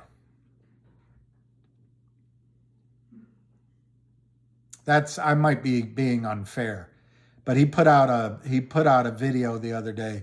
My billion-dollar fight against short sellers. You know who's been fighting for over 20 years without saying my fight, without asking for anything, without asking for anything other than to help you? And it's a $1 trillion fight, it's not a $1 billion fight, is Ham Short Killer. Ham's been fighting without recompense, without glory, without saying it's my fight. Everything Hamilton's doing, Ham taught him. He's just taking Ham's playbook. My $1 billion fight. That's how I feel about that guy. SC1152. Lots of people. Anthony Bird. My thoughts on Citadel making money like that. You cannot make that kind of money year in and year out without cheating. Now, Warren Buffett seems to continue making money year in, year out. But remember, that's the tail end of 40 years of compounding of his assets. And remember that the wind was against the back in the stock market for the last 10 years because of Fed buying. We'll see how Warren Buffett does on any given 1, 2, or 3 year period. But it's impossible for Citadel to have had those kind of gains without cheating. And his cheating is he front runs in split seconds, tiny bits of every trade. And he says he's doing that to allow you liquidity and allow you to trade without commissions. He also, arm's length maybe, but he also funds a bunch of these criminals that short stocks. Citadel also has market makers to get the benefit of all this criminal fraudulent selling. We don't need market makers anymore. We don't need market makers anymore. We have computers. Anyway, what was it Anthony said? Anthony. I can't remember what Anthony asked me. Can't remember what Anthony. Oh, trading in MMTLP this week. I think that's the cleanest answer. I think I think they give the security a temporary QSIP, and they give it 5 days to trade, 10 days to trade, 1 day to trade. They'll probably stretch it out so the shorts can manipulate it, because you won't be able to buy shares, but the shorts will sell illegally, fraudulently. They will spoof, they will manipulate, they will commit securities fraud, and Gary Gensler will be peeking up Kim Kardashian's skirt. That's just how it is. But I think that if the lawyers can come up with a way to get everyone that sells, and I'm just thinking out loud, if you participate in closing your position, maybe part of the security that they open up temporarily includes a blanket release that if you sell or if you buy, you're giving up your rights to a class action suit. I don't know if everyone loves MMTLP.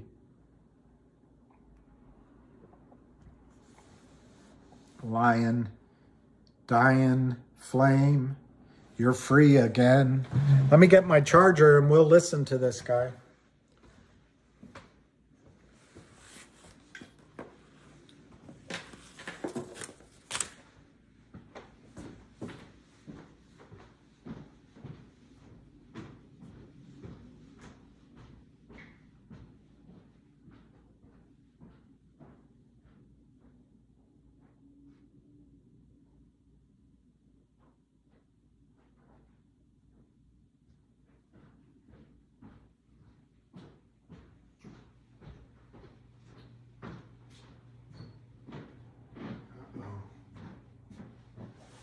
Uh-oh.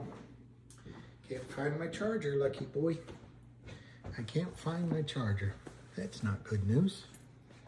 That is not good news, lucky boy. That is not good news. Did you hide it? Did you take it somewhere?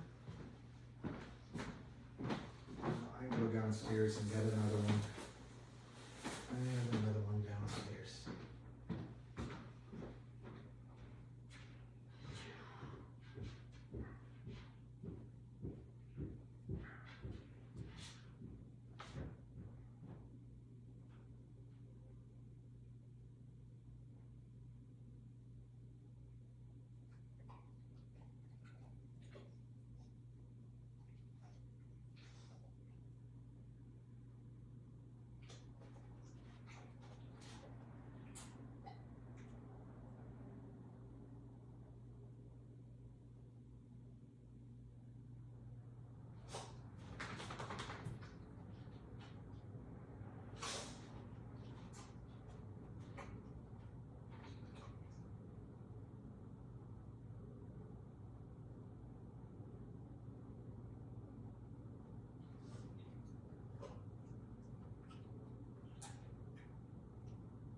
Oh, there it is.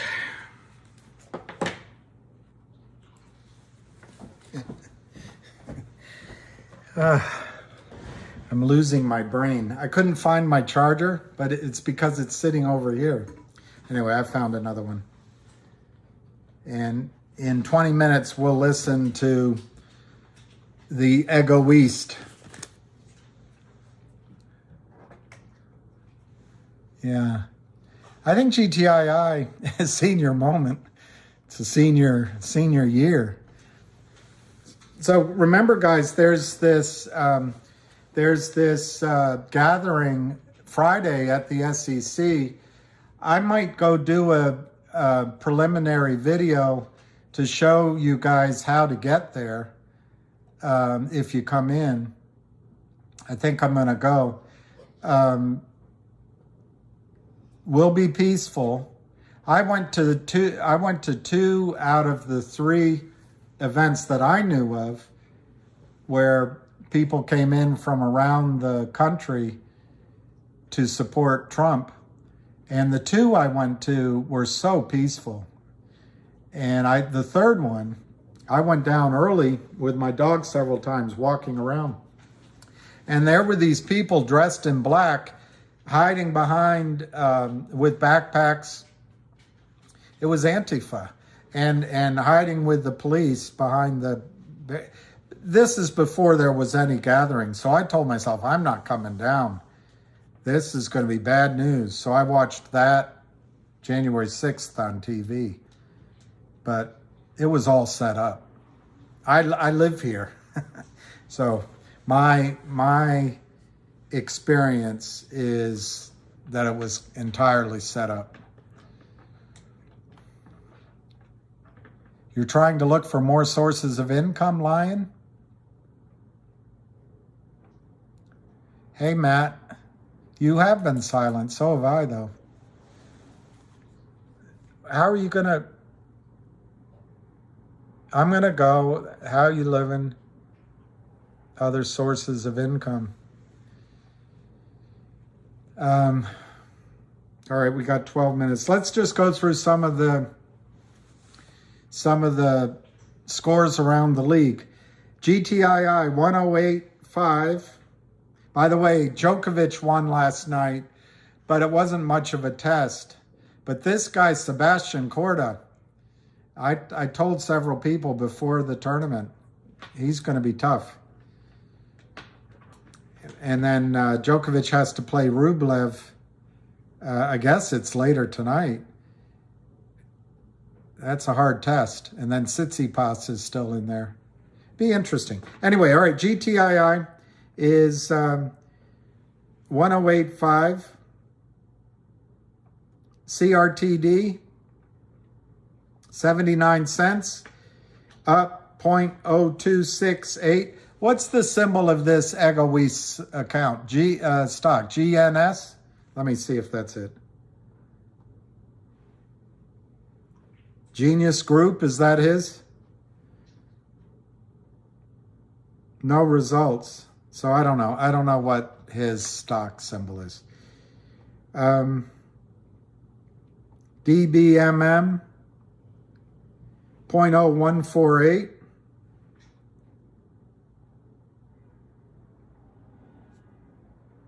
Wow, Go Logic is 350. Hey, hey, mama, I like the way you move.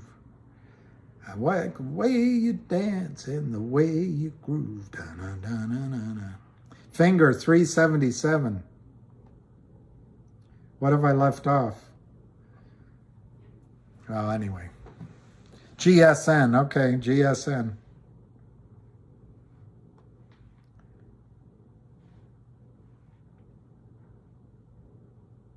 GSNC? GSNC? That's Global E-Science Corp?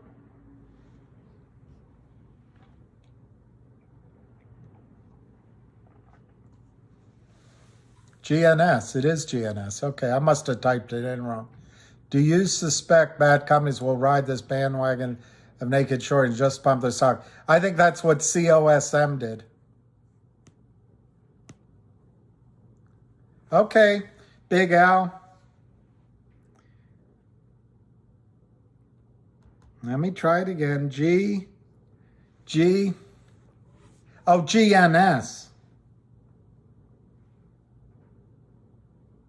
Maybe I did GSN? Yeah, maybe I did. So that's 372. Gosh, that's up $3 in a few days. Pretty nice move.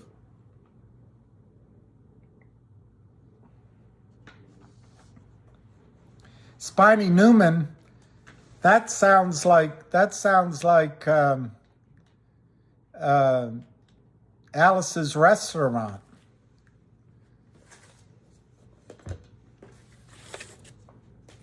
You made $5,000. I'm yellows. Hey, Alicia. We can all be happy. Alicia joined us. Yeah, I must have typed GSN instead of GNS. Yeah, that's up 49 cents today, 373. I thought it was going to go, I heard, sorry, not that I thought. I heard that it could go to 10 or higher very quickly. Anything new on MMTLP? I think I bored everybody talking about MMTLP.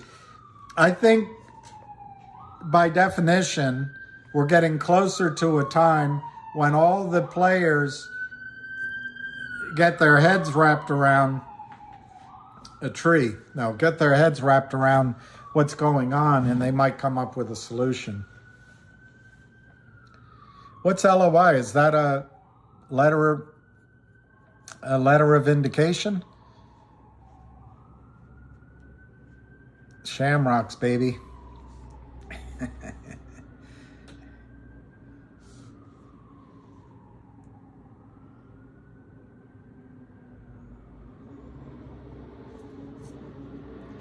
I think you have to be careful chasing stocks. To me, if you want to get a move, I mean, maybe this one, I don't want to get it wrong, Genius keeps running. But if you want to get a similar move, CRTD's trading at 80 cents. It's going to be bought out at $3 plus. GTII right now is 110. Otto. I saw that as the CRTD shares come open, Jeremy is sucking off. Country Pride, do you think, what do you mean sucking up? Do you think he's buying in the open market?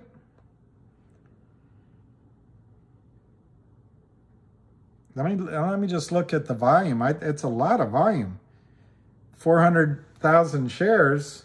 I suppose he has that kind of money to buy. I still think CRTD's being shorted. Who sells 5,352 shares?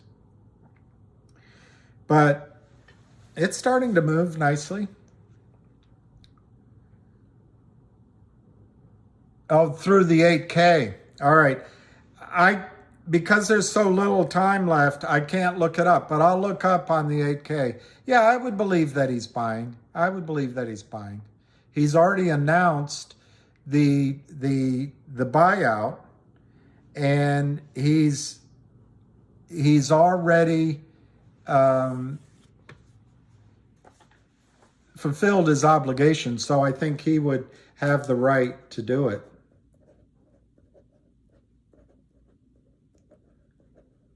Whoever said, well, so Momo, there's no new news on GTII acquiring CRTD, but it's a 30-day standstill that started over a week ago.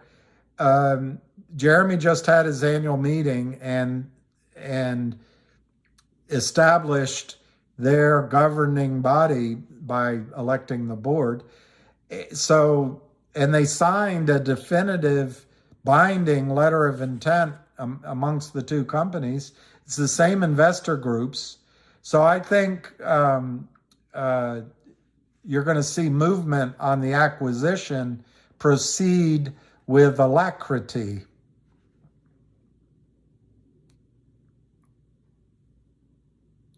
Wow, Big Vic. SQFTW. Wow, Big Vic. I didn't know about square feet width. SQFTW. I don't know a lot about share intel except, and unfortunately I'm not going to be able to find it quickly. Maybe I can. Let's see if I can. Um,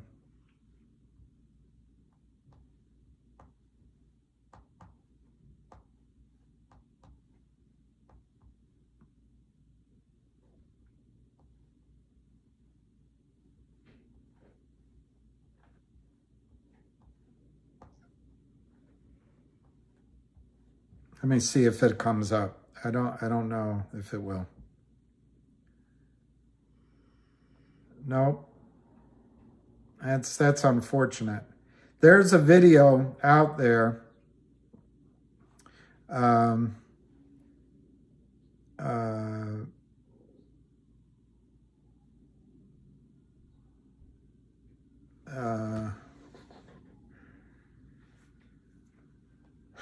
I'll look one more time. I don't want to waste time. Anyway, there's a video of this rather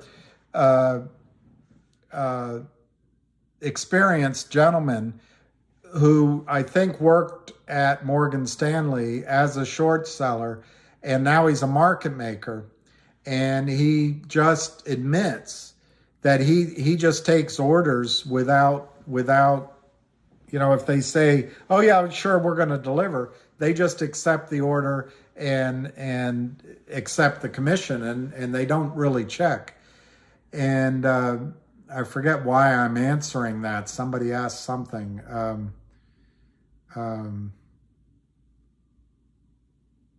Yeah, and now I can't remember why I was answering that. But that guy,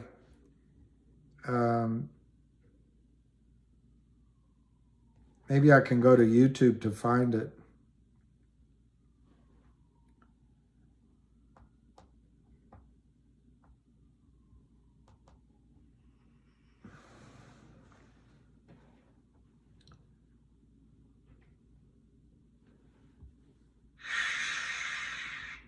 This is another guy. Yeah, I forget why I was answering that. I'm embarrassed. But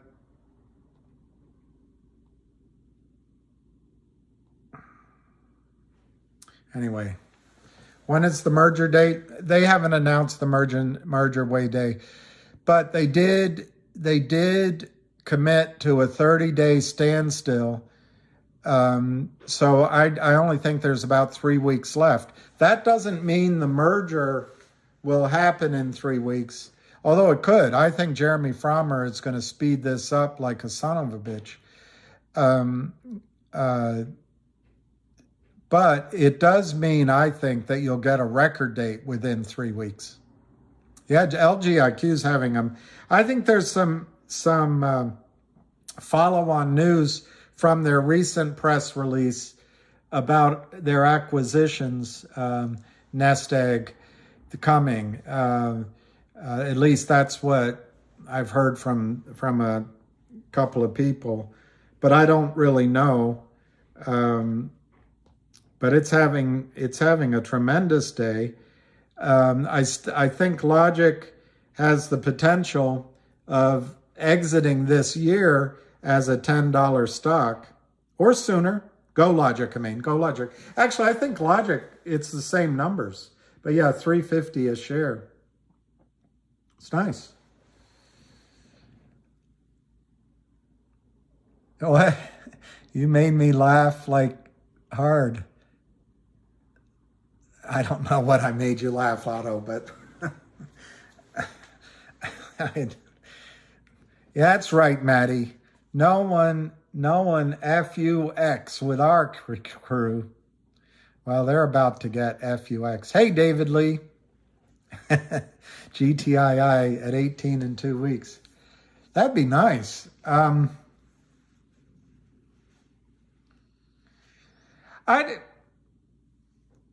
think with GTII, there's 2 or 3 dynamics going on. One dynamic is, I think if it gets back in sort of the 2, 3, 4, 5, 6 range, it's a wide range. I think there's going to be some people selling because this has been so painful. I don't know how much effect that's going to have on the overall trajectory, but there might be a pause for the cause, so to speak. Secondly, I think GTII, as the acquirer, of CRTD. In a normal, arbitrage situation, they call it risk arb, you could see that you would expect GTII to go down somewhat and CRTD to go up. And so far, it's been the opposite direction.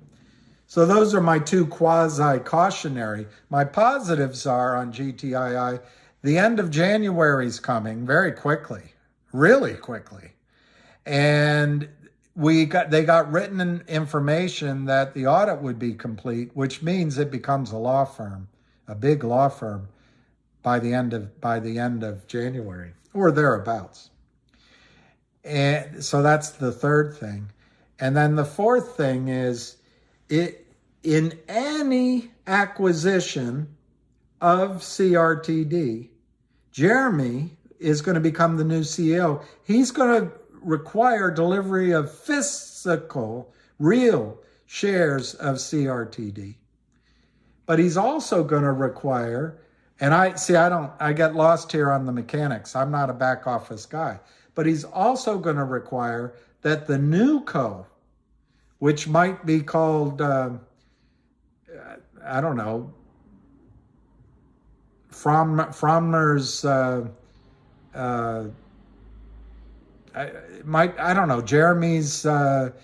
Jeremy's giant corporation. I don't know, whatever it'll be called.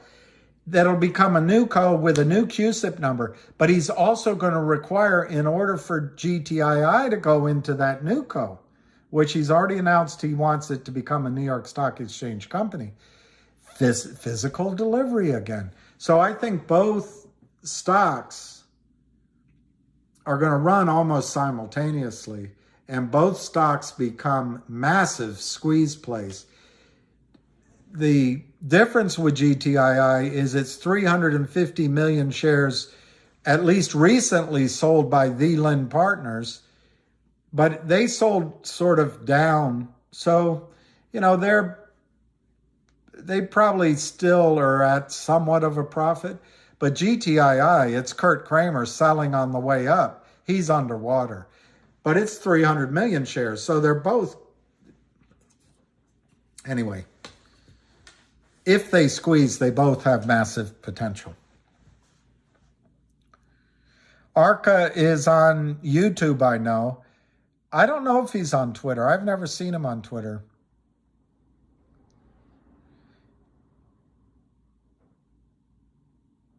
Well, I'm not laughing at you.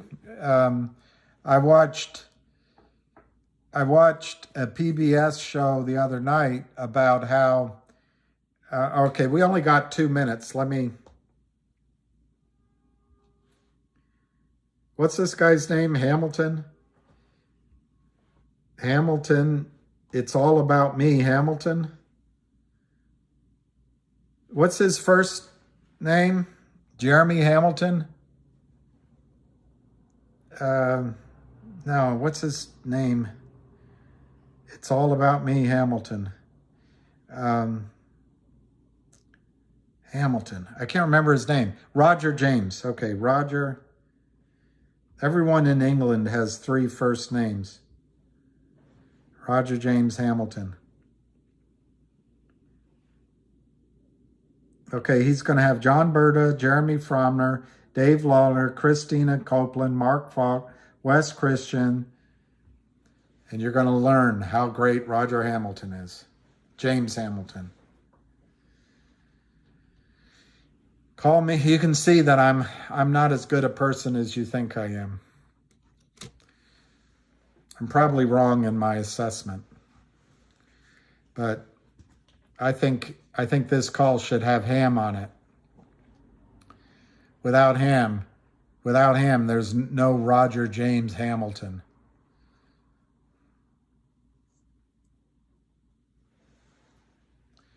HNRC, Pete, I think it's cheap to buy, and I'm thinking about buying some. If I had, it's just I'm maxed out.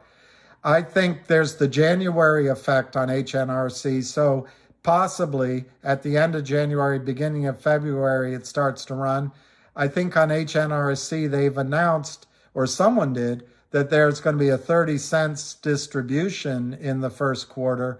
So you're buying it for 16 cents, you get 13 cents cash.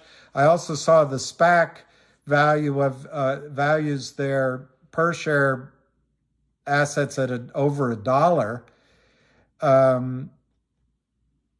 I think it looks pretty cheap. Moon River. I've got this. Look at this. It says it right here. I've got it right here. Naked Shorts Strategies Live, waiting for Roger James Hamilton.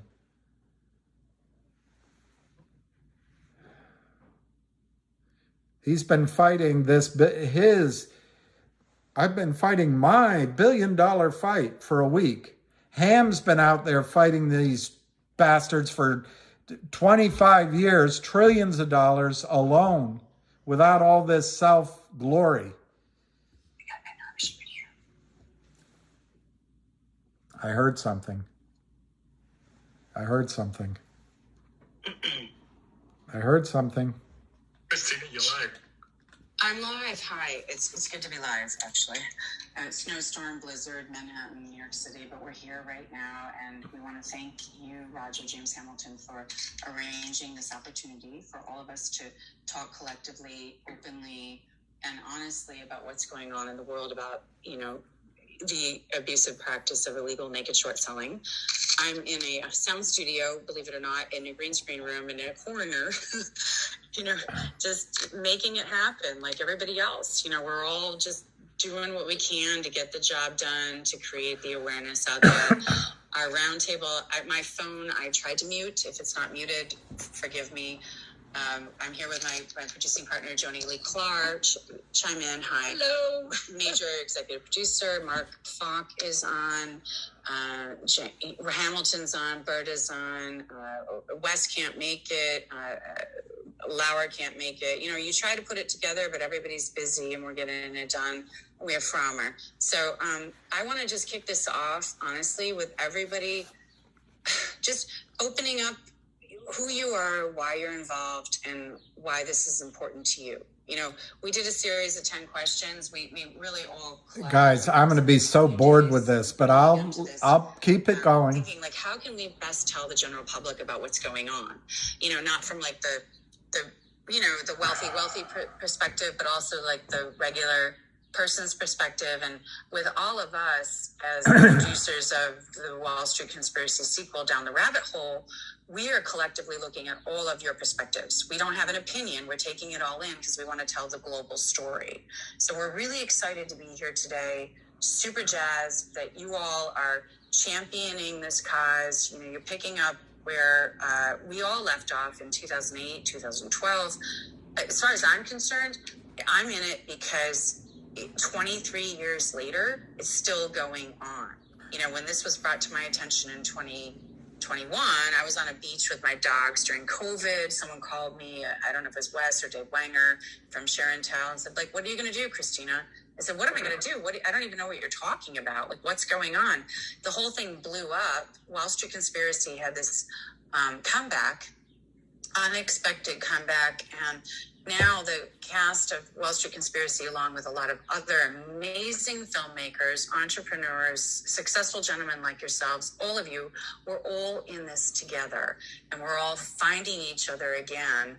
And so, Mark is on, I want to turn this over to Mark right now, who's a co-producer and writer on The Rabbit Hole. Amazing guy, and Joni's here, and we're just in it to help you all. It's like a together, family-friendly vibe to get this thing going. And with Occupy SEC happening Thursday, Friday, we thought, well, let's shift the gear of this call a little bit goal-oriented, because we all want to get things done, and I'm going to just kind of leave it like that. And I think this should be a real roundtable where it's like a throwdown of concept of what's going on, how you feel, friends, family, kids, business, money, the people need to know. We made the Wall Street Conspiracy. One of the biggest things in the production office was how. Come on, let's go. Come on, go. With what's going on. Okay, a lot of you on this call are like affluent and you're in the business of it and you're following the money of it. But how does somebody with no investment in the stock market relate to this? And so why do we want to? A rabbit hole is to take it as a platform for the people's global. It's not a rabbit hole. It's stealing out in the open. There's no rabbit hole about it. Into it, like Joni had to tug at me to get me to even want to do this. I'm amazed I'm even here. I'm like, okay, I'm amazed I'm even listening to you. So I'm real balls to the wall. I'm really for the That's women, a nice I'm for mouth. the men, I'm for the children. I just want to see all of you achieve your goals. That's all I have to say. Mark, I think it's good if you chime in here because you're. I give her credit for fighting for 21 The Wall years. Street Conspiracy. You wrote on it. You're writing on it. You have a lovely voice. Stop talking. Rabbit hole's happening. We're so excited. We just launched our little Indiegogo a week ago. Honestly, Stop talking. Like, oh my gosh, we just did this. We Christina, worked so hard. Yeah. Let's go jump in. You're the moderator. Give Mark a chance to share. Go, Mark, go. All right, Go. so All again, of you. thank you for everyone being here. And I'm going to keep this really short. So I am a lifetime, long-time advocate, organizer, activist. So I tend to use a perspective of anywhere there are people being harmed, that our job is to stand up for, and I'm going to just say it, victims. The people on the stock market now, many of you have become victims. You're being victimized by a corrupt stock market. I kind of jumped back in and started refreshing myself on the topic around the time that GameStop happened and around the time AMC, and it hit the media again. And I thought, I've got to do a deep dive into what's happening. And we've had this discussion before with some of the members here, that the most disturbing thing to me was that it only took me Cryptic about an trader. hour to realize that the issue hasn't changed. The monster, to take All right. filmmaker, We kind of got all this. That guy, sequel monster is that guy, that's this guy, Mark. it has morphed into shape Mark. in a different way, but it's the exact same problem. So Mark. for those of you who think His first. Oh, there it is. Mark. conspiracy, this was something that Falk. just Mark happened Falk. last year or 2 years ago or 3 years ago. I think he needs a haircut. Aaron Saunders was protesting at the SEC. Don't you think he needs a haircut? In the late 1990s. So were he alive? I like him. He said he's going to keep it short, but when anybody says that, it goes on. I'm the worst offender. There. I've organized a ton of protests, and all I'm going to say is that we have to look at this in 3 different levels. One, you are the victims that I'm talking about now, shareholders and the people of America and across the world.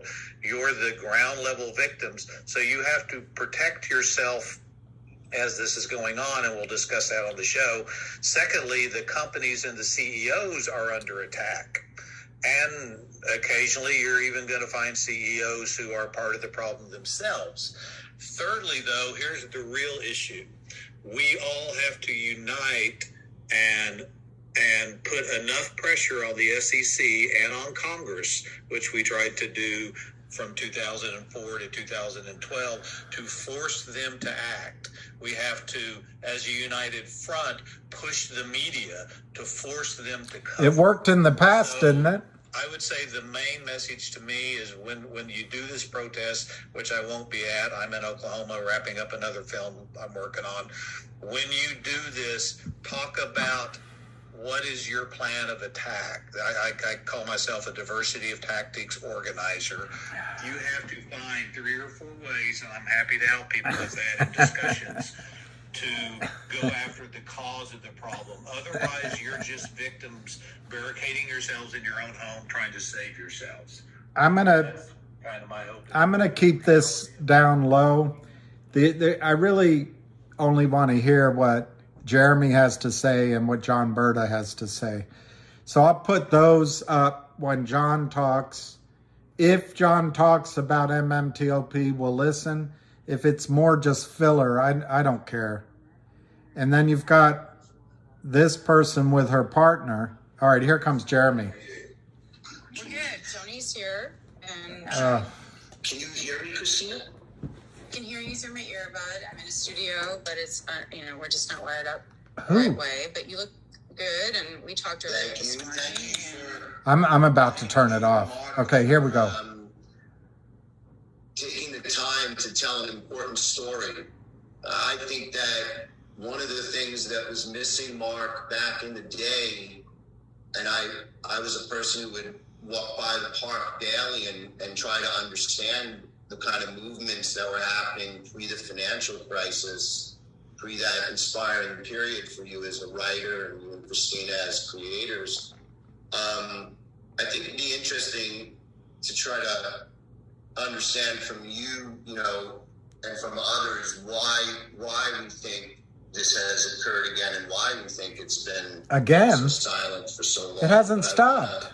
Give you both kudos for it hasn't taking stopped. the time to storytell, because that's part of the way that forever, from the history of communication and the history of ideology, of people understanding one another, it's through this type of an environment, and it's through storytelling.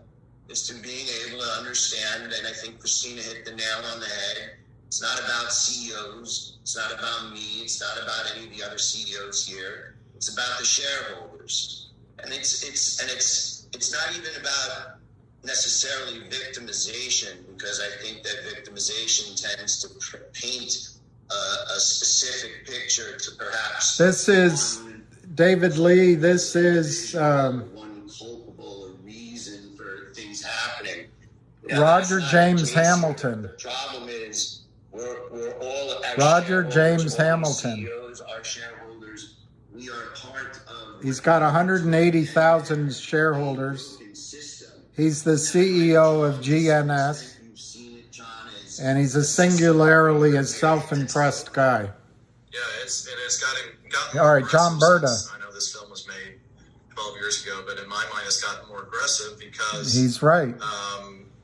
Particularly in the small cap space, most of the companies that are in the small cap space have to raise money when they're public. That's right. And broker dealers are putting themselves I don't know how to hold in this. line with a lot of nefarious hedge funds that are structuring deals as structured specialists and not investors. And so basically they're manipulating the market to extract money. And so what has happened over time I believe is nefarious market makers have joined in the hunt. And whenever they see an issuer that is either going to raise money or just has raised money, 9 times out of 10, it's with funds that don't care about owning the stock. They care about owning the warrant so they can short against it. And what that does is it basically puts issuers in a terrible spot. The stock is going to go down. There's no way to avoid it. That's exactly right. They all sell the stock and keep the warrant to short against as well. So these companies, there's probably hundreds of them. They're going to come forward now. That's the great thing about this movement. But these companies have not only been victims of naked shorting, but victims of foul practices by broker dealers and the hedge funds that they don't serve the issuers and the investors. They serve basically their master, which is a transaction where they're getting paid on. And so that's a big problem for all issuers. I just want to say to you guys, this guy has gone through it. He's lived it. But when he talks about, now I forgot what he just said. When he talks about the warrants, the reason the warrants are important isn't to short against them. It's so that they exist, so a lawyer, essentially a corrupt lawyer, can write a letter saying that in the future, these shares will be available for delivery. But then they sell shares in many, many multiples of how many warrants exist. So it's not exactly that the shorts are shorting against the warrants specifically. It is true they're shorting against the cover the warrants give, but they're shorting in many, many, many, many multiples of what those warrants represent. So I just went on and on myself, didn't I? You know, we had issues like that when I was the CEO of Torchlight, but you know, fortunately, coming from a capital markets background, I knew what to avoid, what types of deals to avoid, and more importantly, what funds to avoid. And so that's a big thing. And I think hopefully Roger and I can do a series on educating CEOs on his platform. It would be fantastic, and kind of go through what to do, what not to do, because there's no school for CEOs. When you become a pubco CEO, you're just thrown into the role, and basically it's good luck, and here's your board of directors, and knock yourself out. I think. Roger, did you as a CEO to CEO, do you feel like when you took the seat, you had a perspective of the world one way, and that over time you began, I'm gonna John is alluding to, let you listen to him. Your vision broadened. I'll let you see him, to observe some but then I'm going to let you listen while I go get something to Is eat. that similar to your story, Roger? Yeah, I think every CEO that's going to go IPO should be taught about all of these practices that are going to be That's the guy. I'll let you listen to him. I had no idea, and it was actually only by having the conversation. If you want to learn the word I, listen to him. With John, that I was like, wow. Like, in fact, if you had been setting out your press releases, Jeremy, about what Creative was doing, I wouldn't even found out about Wes, right? So it was the fact that and both of you have already got both a financial background in the finance markets as well as a CEO. So, you had a head start. I didn't have that.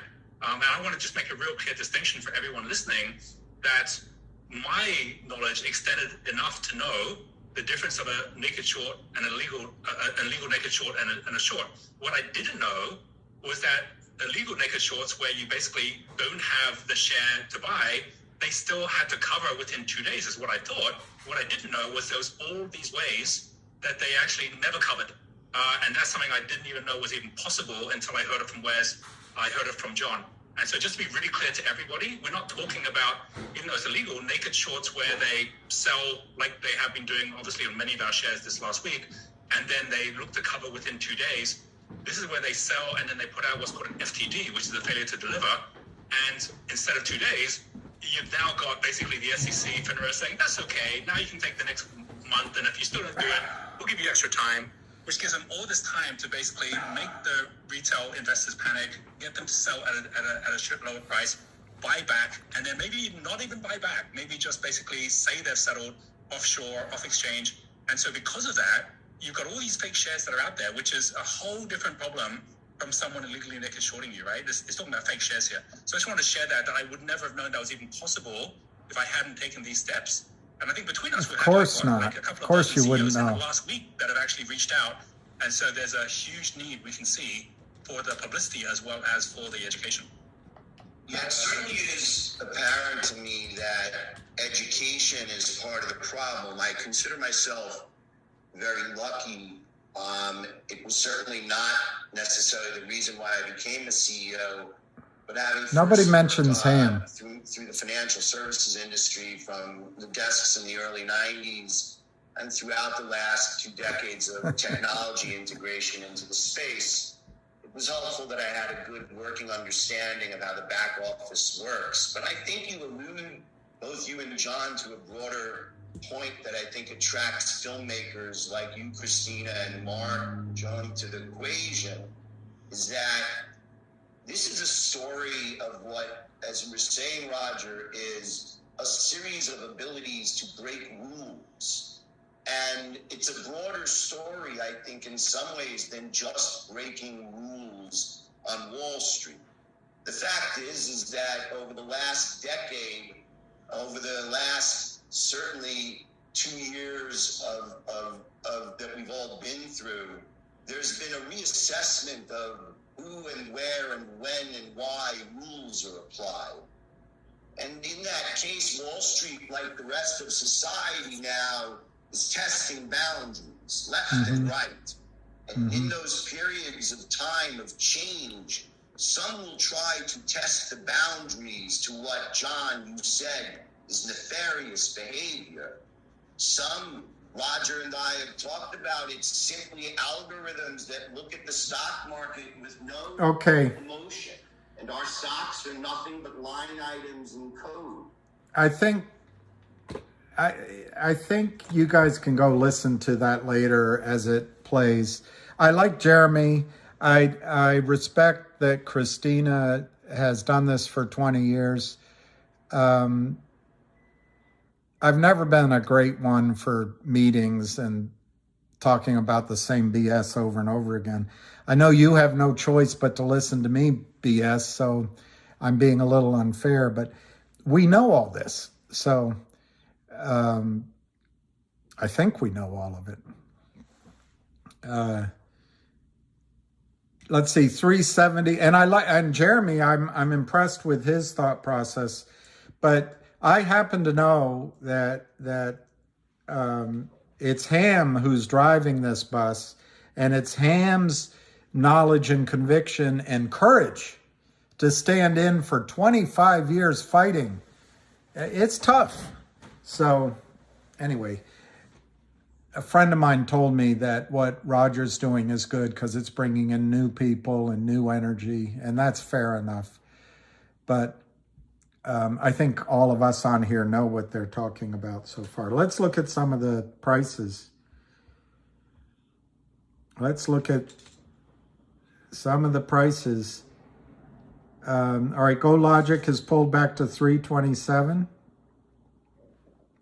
That's, there's not a lot of stock in the float there. CRTD is 0.7999. Are you out of your mind? GTII is 106, 862,000. Finger is fluctuating. 382, up 0.07. TeraWolf is 91 cents, plus 0.03. I don't know. I guess that's everything we're supposed to... Oh, we should look at GNS, I guess. I shouldn't be a jerk. GNS is up 81 cents at $4. It's the new shiny object. CEI, 180 to 225. Let's look at CEI. GNS is up to 4. And I guess if you come in, take the spotlight, you can make your own go up.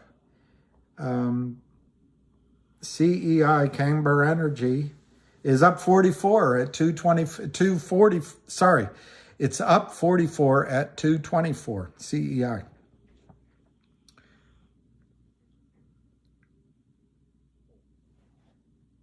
Yeah, I'm gonna at the rally. They're gonna run me up the flagpole, and I'm gonna be like this for as long as I can hold my arms up. HLBZ. What the heck is HLBZ?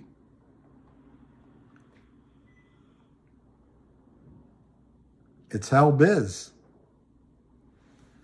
HLBC. 20 cents. That's weird. Last trade 20 cents, but the bid is 30 cents. So maybe there's something happening at HellBiz Inc. HellBiz. We were at 450. Yeah, AGRI. I don't know about AGRI. You guys are coming up with so many. AgriForce, Growing Systems. Is this marijuana? Up 10 cents, 138. We're turning into a smorgasbord. Oh, it's the electric scooters. Look, I'm all for everybody joining the fight, but my goal is for you guys to make money on the trades we're in. And then you can, we could start I really come down on the side that it's unfair. I already know what's going on. I want you to make money by squeezing these some bitches and making them pay money. They don't care about lawsuits. They don't care if you call them names. They don't care if there's a movie out about them. They don't care if you have live video streams. They don't care. All they care about is the ability to short stocks into oblivion. And as long as we blindly vote for people into office because Trump is odious, and that's our sole decision making, we're going to get these idiots in office that do nothing while Wall Street strips us of money. And I just want the squeeze to happen so they get stripped of money and it gets into your pocket, not via lawyers, not via Zoom calls, not via some other stock coming on to intercept. I want you to put money in your pocket because of CRTD, GTII, MMTLP, and several others. In fairness, I mean, it doesn't have to just be those stocks. Song, I don't know. What have I done? I got to get a haircut. I'm starting to look like that guy on the TV. Shell just bought VLTA, Big Al. Let me look. VLTA.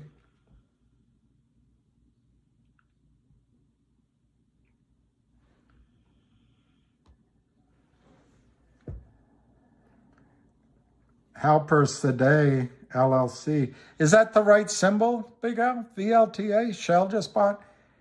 It's not what's coming up. Is it? Are you talking about Shell Oil? Well, Barbara Woodburn. I think that's a very good question. When CRTD is bought and QSIP, I like that, number changes, when it gets QSIP ED, can we get trapped like in COMS? The quick answer is yes, if you had a disingenuous CEO and investment relations guy and promoter guy, like I think what happened with COMS. I can give Lou a break because he might just not have known better. It gets hard for me to give a break to the IR guy and the CEO of COMS. I think they must have known what was going on. For Benedetto to put out on his Twitter that he's never seen a stock trade below book value, that's just putting things out after the fact in case there's some sort of pump and dump lawsuit that shows he was an idiot. I don't know if he wants to be known as an idiot. But anyway, Barbara, I think it's a really good question because, yes, if GTII/CRTD, either or both, were to come out and say to you, we're going to change our QSIP number, we're going to change our name, and therefore there's going to be a short squeeze, that would just be, to quote our president, malarkey. It would just be malarkey. The difference here, Barbara, to me, you've got Jeremy, who, I won't bore you, but if you look up his CV, he ran, I think it was RBC's prime brokerage. If I'm wrong, it was somebody else's, but I think it was RBC's prime brokerage. He knows what he's doing. He knows how to cause, and he wants to cause, a run on the bank, so to speak. The reason Wall Street gets away with this is they've taken the concept of fractional reserve banking as it relates to commercial banks and local banks, which is essentially 10 to 1. They maintain 10 cents for every dollar they lend out, basically. But it actually gets worse than that. But that's banking, because banking knows that if you have 10 grand in your account, you might spend 1,000, but it's unlikely that every day you're going to spend 10,000. You might go on a trip and spend a bunch of it, but as the law of large numbers go, one of you might spend your 10,000, but the rest are going to just leave it there. So there's a way of expanding money in the banking system through credit cards, through loans, through mortgages, basically on a ratio of 10 to 1 called fractional reserve banking. That's not a very good explanation, but let's leave it at that. Then what Wall Street's done, in my opinion, and I'm the only one using these terms, so apologize, they're idiot terms maybe, but I think they're causing a fractional reserve security system, a fractional reserve custodial system. And where COSM, Barbara, got it wrong is, well, we'll change the name, we'll change the QSIP, and that's going to somehow cause a run on the stock? That's somehow going to cause the shorts to have to deliver COSM all at once? Of course not.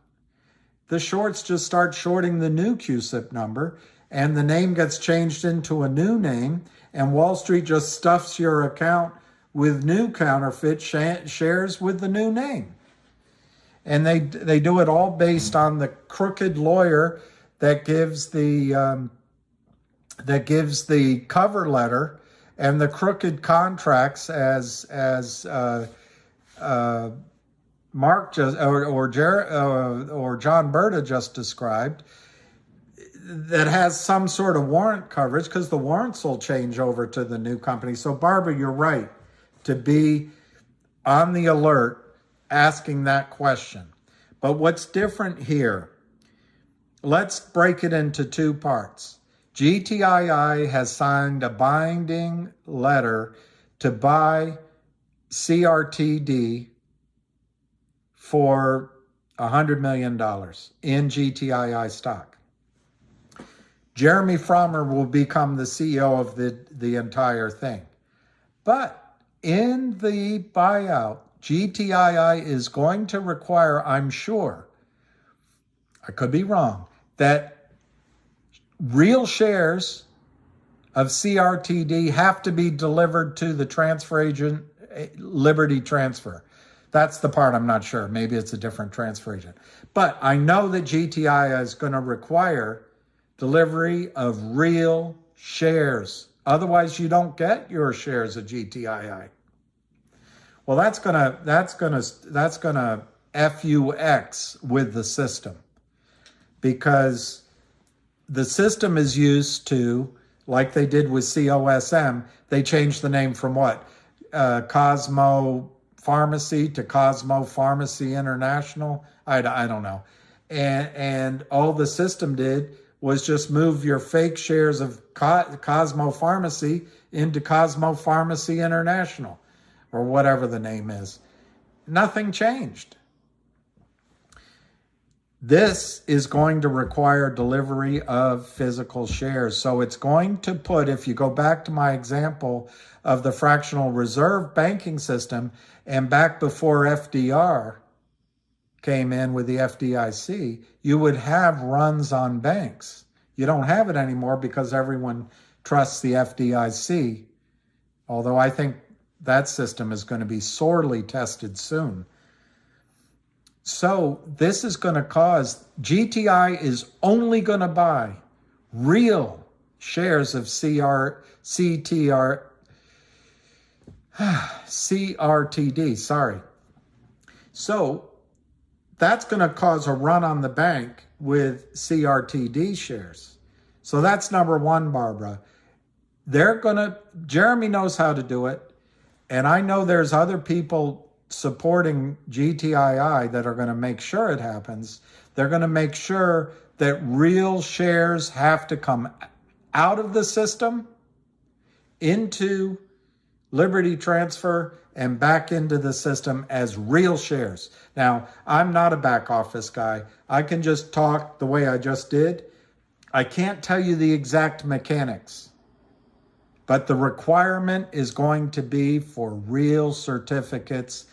Wall Street cannot stuff your accounts with continued counterfeit shares in CRTD. So Barbara, that's the one side. The other side is once Jeremy comes in, because first GTII buys CRTD. So CRTD goes away and becomes part of GTII. As soon as Jeremy, he's already announced this, as soon as he becomes in the head of it, he's going to change the CUSIP number and change, I guess, the name. That sounds like COSM. So Barbara, that's why I think you're asking a brilliant question. You're using critical thinking, unlike most journalists, most Democrats, most people on TV. You're using critical thinking, and I say bravo. But those two things are going to change. But guess what? Jeremy's going to add to it. Guess what he's going to add to it? He's going to require that in order for your GTII shares to convert into the new company, whatever it's called, and the new CUSIP number, guess what you can probably guess. He's going to require delivery of real physical shares. And he'll probably use Liberty Transfer. So it's that added step, Barbara, of requiring the system to deliver real shares, not to continue to defraud you, not to continue to stuff your account with toilet paper. But Barbara, what it means is the just stepping back to the banking system pre-FDR, pre-FDIC, it means that what Jeremy's going to force on the United States fraud system, securities system, he's going to force the United States securities fraud markets to deliver real shares. He's going to cause a run on the bank. Well, GTI is first going to do it, of CRTD. But then when Jeremy's on top, he's going to cause a run on the U.S. Fractional security system. He's going to cause a run on the bank for GTII shares because they're going to have to deliver real shares. They can't get away with delivering counterfeit shares. Now, can I explain to you exactly the mechanics of it? No, I can't. I don't know the exact mechanics. My guess is you would distribute my guess is one way you could do it is distribute the new co to existing shareholders of GTII as a dividend, not as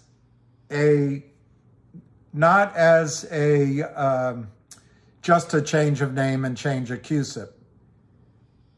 But I don't know the exact mechanics. All I know is Jeremy Frommer knows how to do it, and they have lawyers, and they're going to be a law firm soon. So they'll make sure, Barbara, and I think, and I'm sorry to go on so long, I think your question is brilliant, and I admire you for using your noggin. And I'm not being dismissive. I'm really mean it. That's exactly how you have to think. And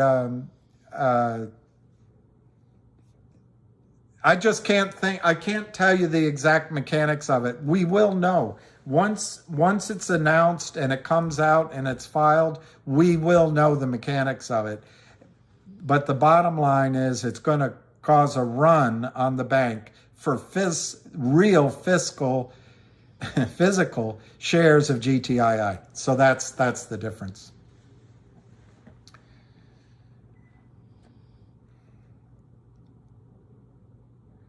Barbara, MMTLP, I think you did get caught in COSM. But Barbara, I think in MMTLP you're going to be okay. I went through so long this morning, so I'm not going to do it again. But I think we as a group are being unfair. I really do. I know I'm going to sound like I'm I'm an apologist, but I think we're really being unfair regarding MMTLP. I think it's been about 5 weeks, and I would say 99% of the people on Wall Street had no idea of the problem before it occurred in MMTLP. So I'm inclined to cut them some slack while they get their head around just how massive the problem it is. And I think it's unrealistic on our side to expect Wall Street to give us what could be over 1 billion shares of fake counterfeit MMTLP shares, to give us real shares of NextBridge for 1 billion. They can't do it. They can't. They're not conjurers. They're not alchemists. They can't do it. So it's going to require coming up with a solution, which I bored everyone with, and I'm not going to do it again right now. My point is, Barbara, I don't think you have to panic about MMTLP. They being the broker-dealers, gave you confirmation that you bought legitimate shares in MMTLP for your cash, and they settled it. So they owe you the value. Actually, they owe you the shares in NextBridge. Lawyers, the shorts tried to convince, because lawyers have very brains when it comes to law. It doesn't mean they're not smart, doesn't mean they're not geniuses, but everything has to be fit into the very logical. With lawyers, you cannot have, they would never be the revolutionary soldiers lined up and all firing at once. Everything has to be in line and organized, and it's got to come down this tube of facts that have all been finally organized in the court system, and you pay hundreds of $1,000s for the lawyers to ascertain what the facts is, because only lawyers went to Harvard and only lawyers can figure out what the facts are. You can't. So you give me $250,000 and I'll tell you what the facts are. We know what the facts are. MMTLP, the brokerage firms owe you real shares of NextBridge. The shorts tried to convince the market that they were worth less than $3 a share by fraudulently selling the shares downward. Lawyers are going to say, well, that's all it's worth. That's all the market says it's worth, because lawyers are not designed for the high moral picture. They're just there to argue their client's point of view. The shorts lawyers are going to say, hey, that's all it's worth. The lawyers on the other side, our side, are going to say, well, it's worth more. And the judge is going to say, that's speculation. All we can go is with $2.97 or whatever it closed on that day. But remember, FINRA trapped the shorts, and the shorts haven't gotten all their money out, and the shorts have an incentive. You feel trapped. The shorts are trapped as well, because they didn't cover their positions. And the longer that John Berta and the other guys that own so much of NextBridge move forward with NextBridge's plan, in a normal public market, the shorts would continue to crush the new entity, so that the shorts attorneys could go in and say, there's no evidence. And I can show you cases where Kurt Kramer's attorneys said this in court. There's no evidence there's any value in NextBridge. And I can show you cases where the judge agreed. Because lawyers and judges are not going to give value to NextBridge unless they can see something in black and white. But the longer, Barbara, it goes onward, the more it's going to become clear what the value is of Ora Grande, in my judgment. So I think you're going to be okay. Also, Barbara, I do think there is going to be pressure for trading of some kind, because not everyone wants to go along with the fraud committed on you by short sellers. They're going to be broker-dealers that want to get out of this thing. Anyway, long answer. Yeah, they could still merge, but that, I know why you're saying lots of love. I mean, lots of laughs. There was a girl I was in love with a few years ago. She sent me LOL, and I thought she was saying lots of love. And then I was crushed when I found out it was lots of laughs. It broke my heart forever. I'm forever scarred. I'll never love again. I'm so hurt to think that you lied to me. So hurt. Yeah, I think it would be great for them to merge, but that's what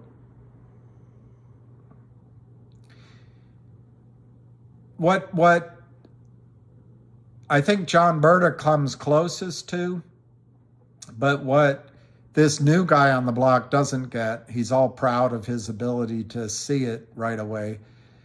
And I think what Jeremy's learning is just how pernicious this fraud that Wall Street commits on over-the-counter stocks and over-the-counter, the entire over-the-counter marketplace.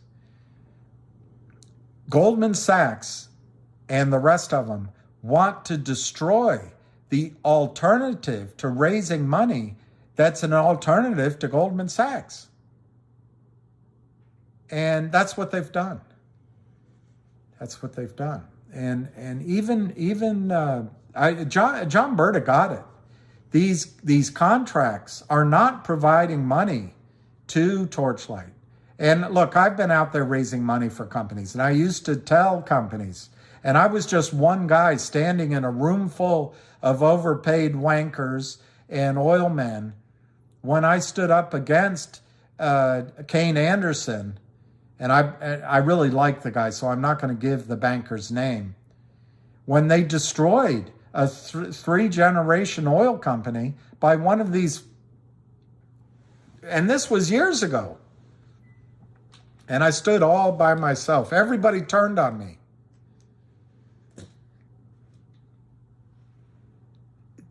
They want to destroy entire industries, entire marketplaces. And the theys are not just the short sellers. And this is what John Berta, even in his explanation he just gave, can't really wrap his head around. I was in New York with the CEO, the best oil man in the world, who ran his own public company and is on the board of several VC firms now. His son has created massive wealth up in the Utica and the Marcellus. And this guy is putting the band back together in terms of his previous oil and gas company. And it's going to be a multi-billion dollar company. This guy is honest as the day is long. And I never want to disappoint him because he's never disappointed me. But I was telling him, he was showing me a gold company that should have made a lot of money. And I might have told you, I was in New York with him a few months ago at dinner. I almost said his name. I'm not going to say his name. It's not fair. But I said, well, here's what happened. They boom, boom, boom, boom, boom, boom, boom. His response, this is a guy that has raised hundreds of millions, billions of dollars. He can fill a room of investments and investment bankers. Everyone in the oil business would listen to him. His response, Bill, how would they let them do that? How would they let them do that? And that's...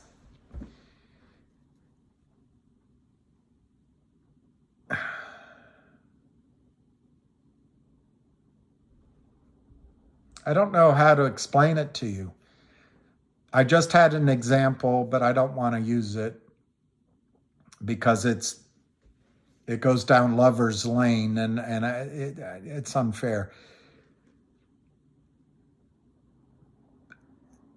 The magnitude of the crimes, and I think I'm onto something. It comes from all the lawyers.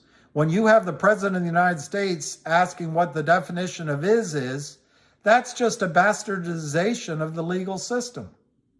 Well, that's happened on Wall Street. And then you have Wall Street come up with a solution to this naked short selling. They created Reg Show. Well, you go on the website of SEC right now, and it says that Reg Show is there so that over time, Wall Street can fix the failures to deliver rather than busticating, as my dad from upstate New York quoted several of his friends saying as he grew up, busticating the whole system all at once. Reg Show was meant to allow to fix it over time, but all Reg Show did was allow lawyers like Richard Nadich of Power Up Lending and Kurt Kramer fame to write, and his daughter, to write little letters saying, well, we've got it covered. I used to tell my clients, all these bankers are doing, and they all do it. Pipes, Kane Anderson, others. They all do it to the oil and gas companies that I used to raise money for and still do. I used to say, they're just giving you your own money because they go out immediately and start shorting the stock. And then because of the toxic formula, they keep selling it. They never put up any of their own money. And that's what John Bird is right about. These contracts are just ways of protecting risk and institutionalizing the crime. But go back to what I just said. Goldman, I'm using Goldman Sachs as a placeholder, but Goldman is the head of it all. Goldman Sachs wants to destroy the over-the-counter market as a source of capital. They don't, Merrill Lynch, Goldman, Wells Fargo, Morgan Stanley, they don't allow you to buy stock under $5, $6, $7, $8 a share. They don't allow you to buy shares under 350 million market cap. They don't allow any research coverage. If you come into their account with a new account, they'll tell you to sell those shares. So guys like John Burdick, guys like Jeremy Frommer come into the American markets.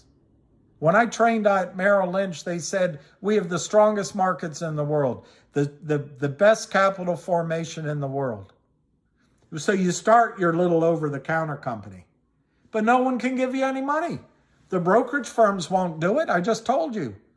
The investment banks won't spend time on it because it's too small, 25 million, 50 million, too small for them. And all the smaller brokerage firms have shut down most of their investment banking. There's no research. The institutional investors won't invest in anything under $500 million and under $10. So what are you left with? What is the CEO left with? Like the woman, what's her name? Linda Perry? Did I get it right for DBMM? They're only left to go to these fraud companies like Power Up Lending and Kurt Kramer. What does FINRA go against? FINRA with GTII. You just read it in the news reports. As soon as there's some uplift in the price, FINRA investigates. But as long as Kurt Kramer is manipulating illegally the stock price and driving it downward and selling, dumping for 2.5, 3 years, and if he's listening, he's going to say it wasn't 3 years. What, his number's better? 2.75 years. As long as he's dumping, FINRA doesn't look. They don't look. So the system is designed so honest men and women and companies cannot raise money through the over-the-counter market. Therefore, in that vacuum, comes dishonest Kurt Kramer. Or comes to Torchlight a bunch of short sellers, you don't know who they are, dishonest as hell. Or CRTD, the Lind Partners. They create this web of confusion with lawyers, big documents. We're on Madison Avenue. We've got smiles. And we've raised $1 billion over the last 3 years. No, they didn't. They just sold shares, giving the companies their own money because the companies cannot effect a share sale of their own shares. They cannot effect an IPO. They cannot effect a secondary. They have no methodology by which to sell their shares to you. So they go to these criminal pretenders that sell stock, in the case of CRTD, down from $20, $10, or Finger, I know better. When the Lind Partners came in, it was $9. They sign up with the Lind Partners instantly. Over the next 2 months, the Lind Partners got it Finger down to under $1. So Finger didn't have access to capital. The Lind Partners come in with their smiles and their thick telephone book of documents, and they say, we're going to give you $6 million, but it's all in tranches, and it's all with these complicated formulas because the Lind Partners is breaking the securities laws. But they can find lawyers that'll say they're not and write some sort of opinion. So when they go into court, the judge can say, oh, well, Philip Vallier thought he was doing the right thing. Come on. Philip Vallier knows he's breaking the law. And Finger says, well, he's not a registered investment advisor, so we have no authority. Well, this is where the system, Wall Street, allows criminals to provide capital formation to companies because the system no longer forms capital. The over-the-counter market no longer forms capital for over-the-counter public companies. So you have criminals come in the case of Finger, when the stock's at $9, we're going to give you whatever the number was, $4, $5, $6 million. Finger says, great, we solved that problem. Well, no. It's spread out over many tranches, over many months, and the criminals at the Lind Partners, New York City criminals, start shorting the stock to oblivion under the hedge of a minor position, and now the Lind Partners won't let Finger pay back the money with penalty. That's how criminal they are. Well, what happened? The inefficiency caused by, I blame Goldman Sachs, but it's the whole system. The inefficiency caused means that Finger, who could have normally, with, let's say, a bank, an investment bank like let me try to remember one that used to exist. Johnston Lemon. Let's say a company like Johnston Lemon, smaller, or Alex Brown, smaller. Not one of these behemoths that you rescued, the too big to fails, that gobbled up everybody else. What if Johnston Lemon had a research analyst in the space and covered lower, smaller micro caps and went to Finger Motion and said, you know what, we'll give you $4 million.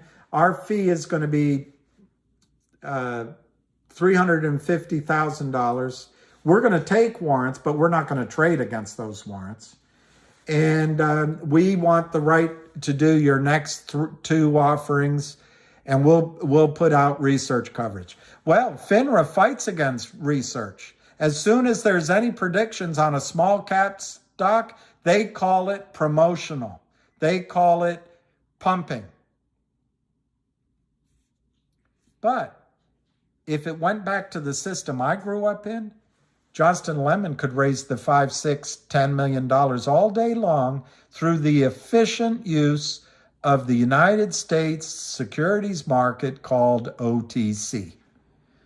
But because the big boys have made it impossible for markets to raise, companies to raise money in the over-the-counter market, the criminals come in and crime. And they crime it all the way down to non-existence. And their goal is to make Finger go out of business, because then NASDAQ will delist 2,000 companies, and then they don't even pay taxes on it. They come to you for the taxpayer to rescue them when they make one of their outsized bets that fails. All right, I don't know. I guess I've gone on I guess I've gone on it too long. I don't know who I was dividing in that line and off trades, but I don't want divisions. My problem is I call it like I see it pretty much. That is a problem. But, you know, this guy that I just said some things about with the three first names, James Hamilton, Roger Hamilton James, I'm sure if I met him, I'd like him very much. And I'm sure if I ever talk to him, I'll like him very much. So I'm not trying to cause divisions. On the other hand, I'm not going to lie for anybody.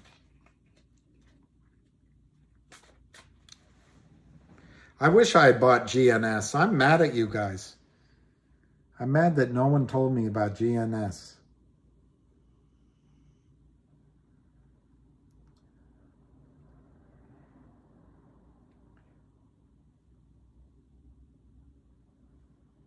Whew.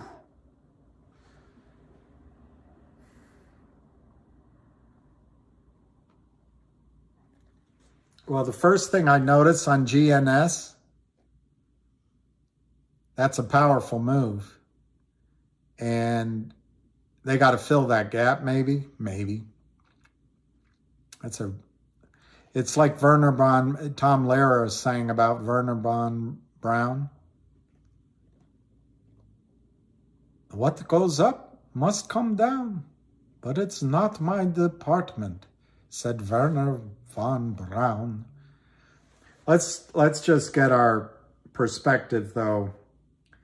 What do you say? Let's go out 5 years. I don't know. I don't even know if the company's been around. No, that's too long. Let's go out 2 years.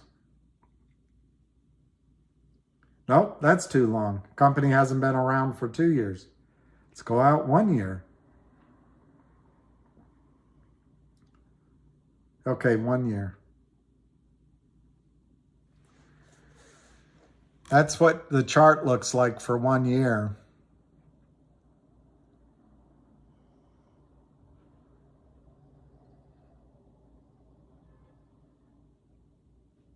My opinion of GNS, that's not enough data to be convinced that it's going to continue.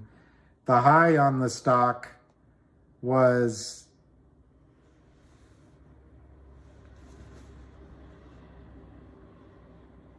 I can't read it. I don't know. I really don't know what that high says. 87? I mean, the high was high when it first came out. So I just can't tell what it says. But it was high, so that's good. That means there's plenty of room for it to go back to where it was. But you've got a year of trading. It came out high and immediately went down to the under $7.50. It tried to rally above 10 and came back to 7.50. Tried to rally back to 10, collapsed under 2.50, and now's been down in pennies. And of course, we know it's all fraudulent selling. But I wouldn't chase it. I wouldn't chase it.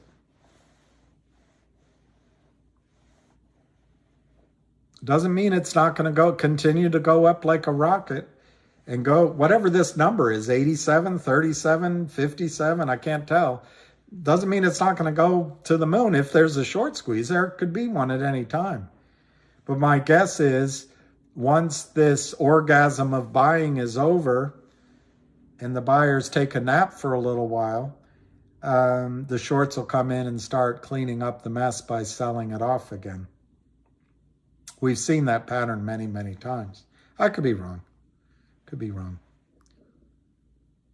But boy, did he come in and steal the floodlights. Hey, look at me. Good on him. He made the stock go up. HLBZ. Who's saying that there's no mods there? Half the time I'm not even reading them. All right, HLBZ. I'm going to improve on all this, guys. HLBZ.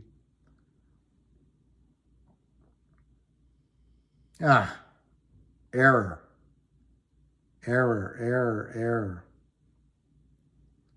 HLBZ. Hellbiz. I don't even know what Hellbiz is. Yeah, it's a similar pattern. But you know, in these stocks that like GNS and this, the positives is it's decisively breaking above a descending resistance line, and there's plenty of room to go where the stock has already been before, to quote Captain Kirk. Well, I guess that's not really his quote, but I mean, that one certainly could go to 71 cents, and it has a gap to fill up to $1. So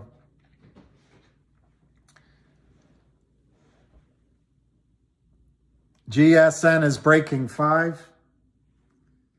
Yeah, I'm mad I didn't buy any. You got to give him credit. Got to give him credit. That's a guy with initiative. A lot of initiative. Or is it GNS? What the hell is the symbol? I guess it's GNS. I don't know. I keep making the same stupid mistake.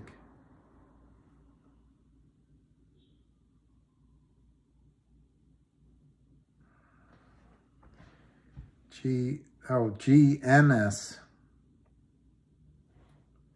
I'm sorry, guys. It's like that guy said. What are you doing? Just listening to an old guy, an old man? Yeah, GNS. I mean, when things go parabolic, they come down quickly too.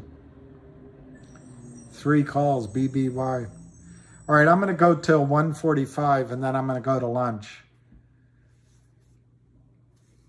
I think Ham is a genius.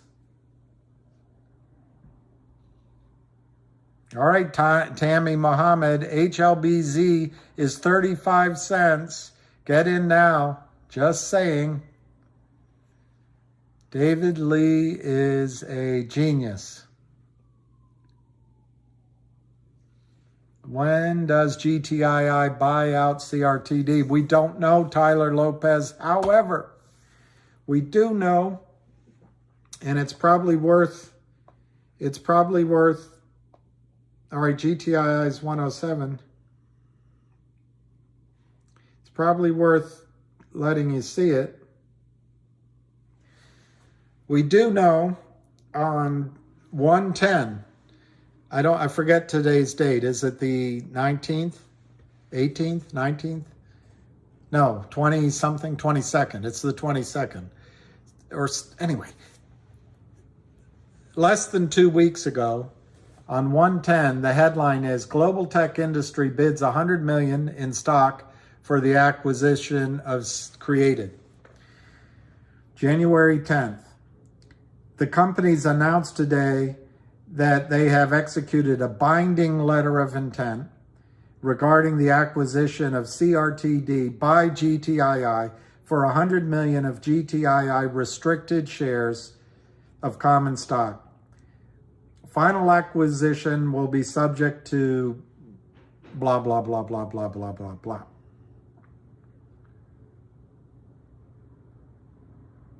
As part of the letter of intent, CRTD has committed to a 30-day halt to any discussion with other potential lovers. So you've got a 30-day window from the 10th of January. So even though there's probably more days in January than any other month, basically you have until February 10th that I expect you will see final terms agreed. I do not think CRTD is going to sell itself to anybody else.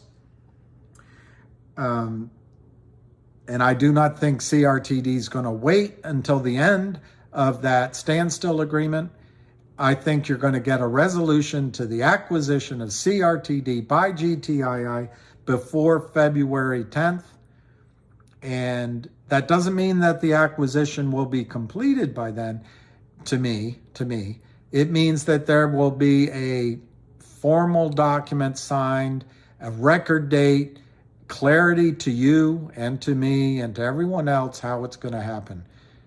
Doesn't mean it won't happen before then. I think they could speed it up and get it all done, the entire acquisition done before February 10th. But in terms of the final in-place hard document, I think it'll be, the record date, all of that, I think it'll be done before February 10th.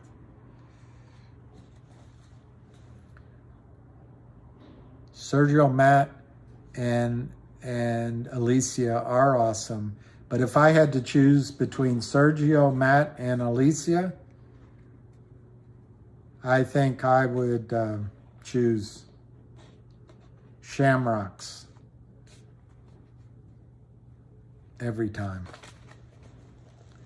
Okay, Brian, the merger will take months. Okay, so, but it doesn't mean they won't come to the final agreement within that 30 days. You know, the exact terms, the exact structure, all that.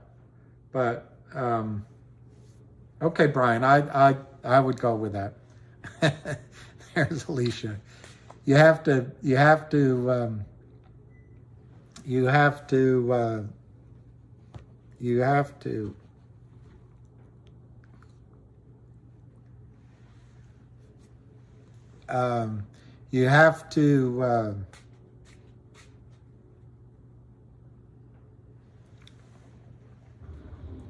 CB,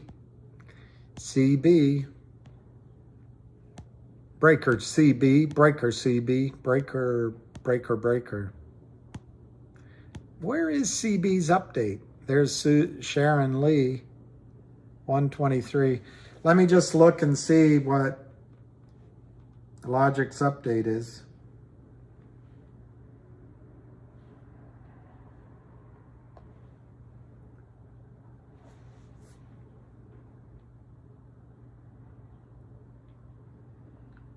I don't see it, CB, Logic's update.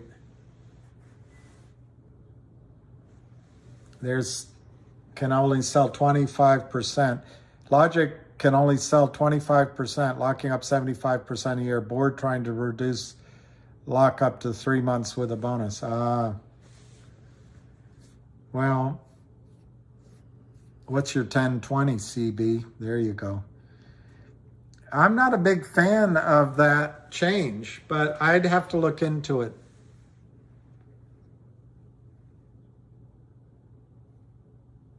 I don't believe that. Who's this? CB.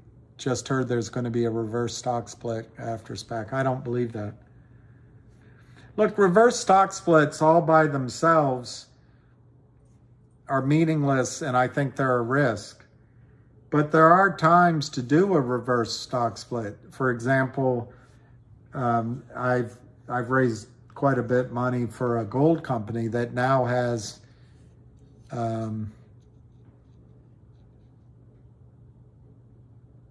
something like 1.5 billion shares implied, maybe 2 billion shares by the time it's all done.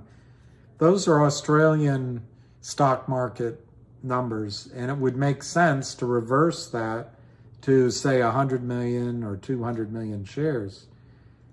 But a reverse stock split changes nothing, and it helps short sellers. But I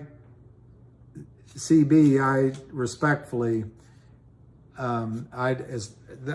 there are no plans that I know of to reverse stock split LGIQ.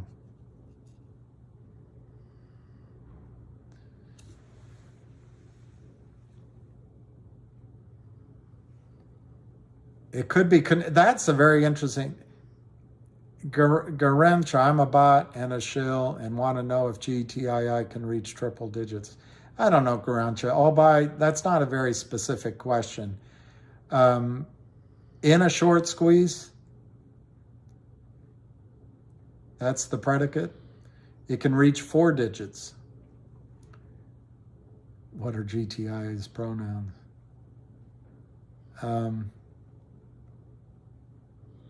Brandon Boyle, with all the new people in the spotlight, it has the appearance of controlled opposition. It's a very interesting point, Brandon, because to the extent people are moving money into these other hot stories, it takes the pressure off.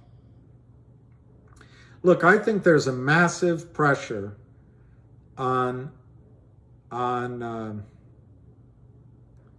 trying to remember the name of the prime broker, Alpine Prime Brokerage, and whoever's lent money to Alpine Prime Brokerage.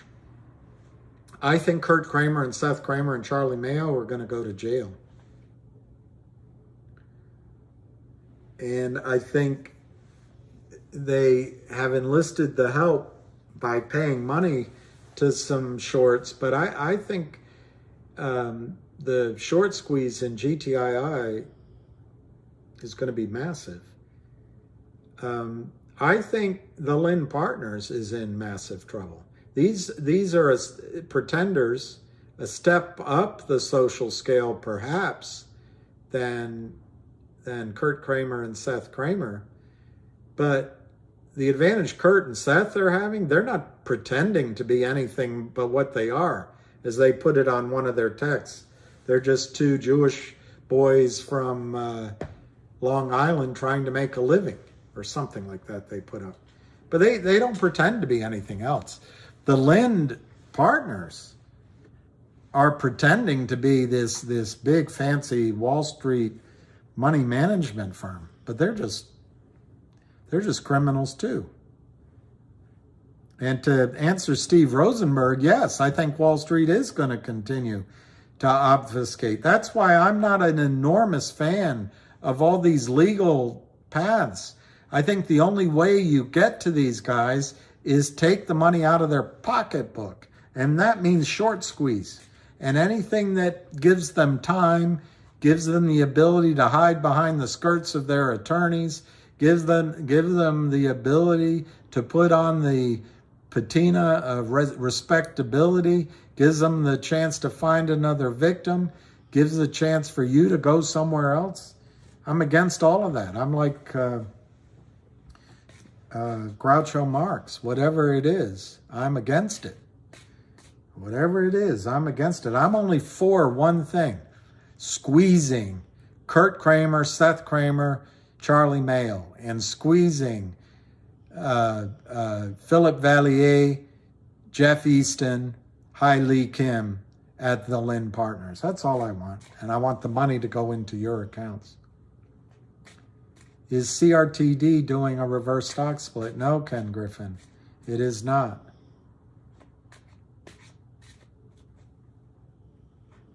Yeah, maybe we could do that. Breaker. I used to have a CB radio. I didn't know how to do it. I think Luigi Brew, I think NextBridge bona fide shareholders will benefit. However, there's a risk, because when you get lawyers involved, any smart lawyer, the first thing she's going to do is file file, is it Liz Pendens? They're going to file a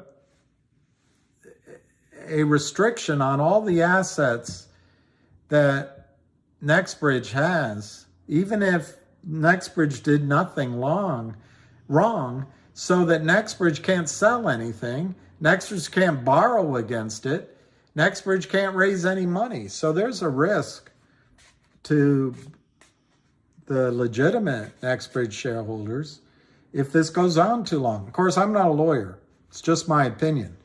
But I'd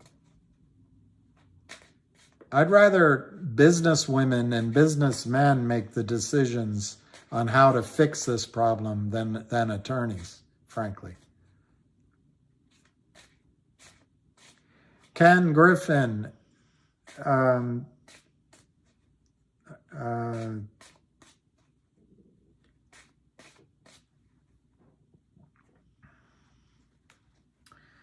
very simple. CRTD, I just read the announcement that they signed a letter of intent.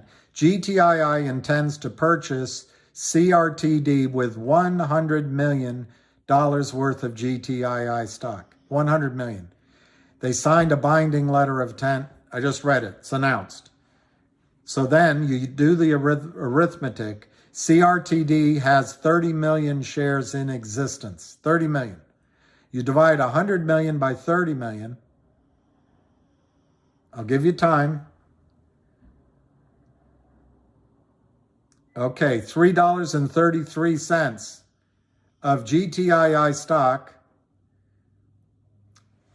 at some ratio to be determined, but it'll be $3.33 worth of stock for each share of CRTD. That's $3.33. Now, does that mean the stock's going to trade there? Does it mean people are going to sell it before? Do you have to put a risk adjustment on that? Sure.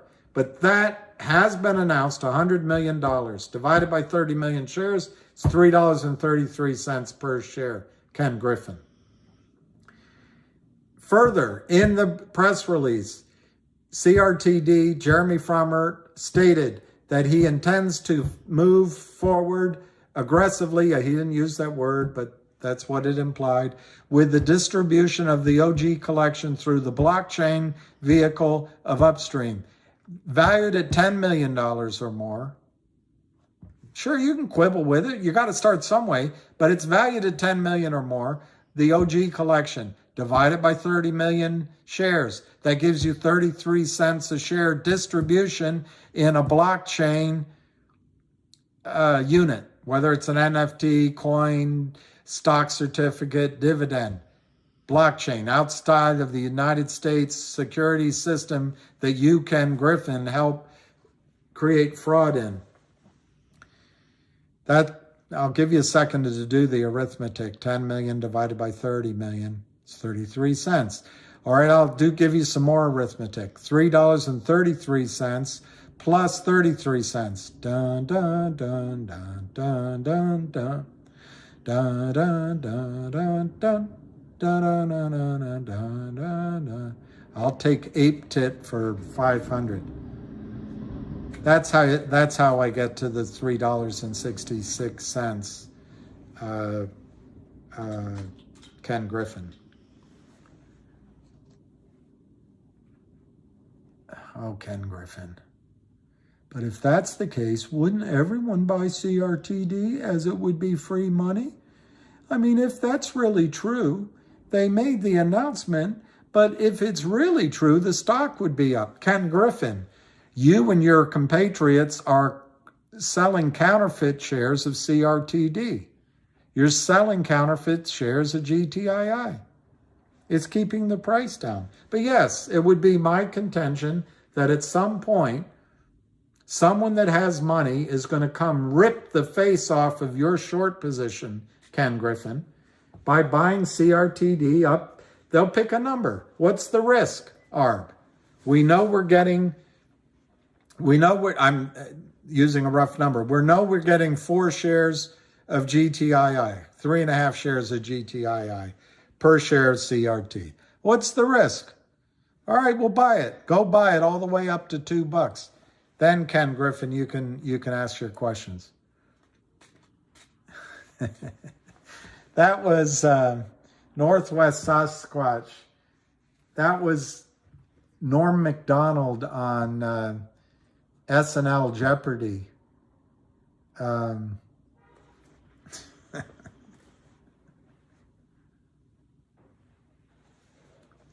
I don't know, Ken Griffin. Should you buy GTI or CRTD 50/50? I think the clearest one to buy right now is CRTD because it's got those two things. It's like you point out, 80 cents is worth $3.50. But CRTD also has the limitation that I think people will start selling at $2.50, $3.50, $3, $3.60, I don't know, some number.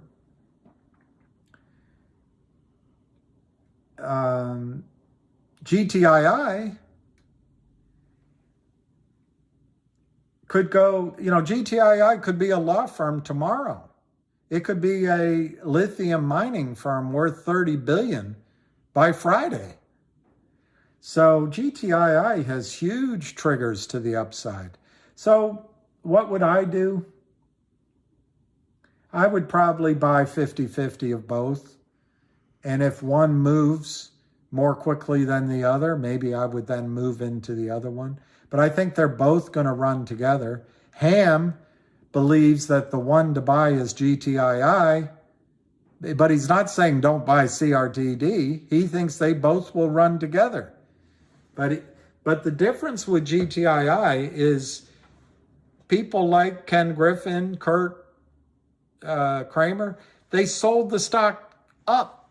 They sold shares of GTII from below upward. So every day costs money. So I don't know your situation. I think 50/50 is a good initial split.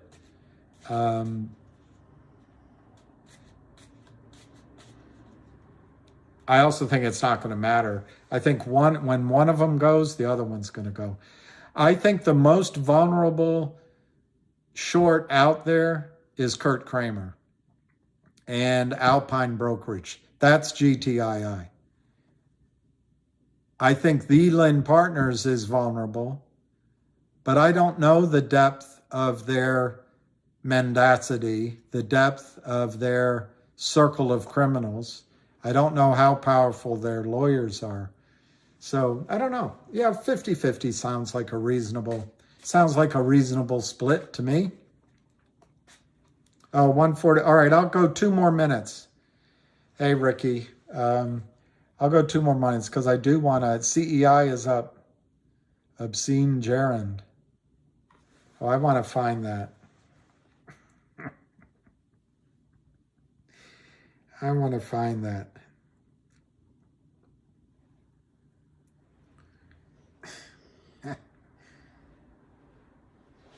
I only have certain sense of humor. I'll take the dog. All right, words that rhyme with dog. For 400. And the answer is, it's been a hard day's night. I should be sleeping like a this. Burt Reynolds, Chinese door. Where did you come from? I've been here the whole time. No, you haven't. Sure I have, from before. I'll take, give me a famous Chinaman for 200. There is no Chinaman category.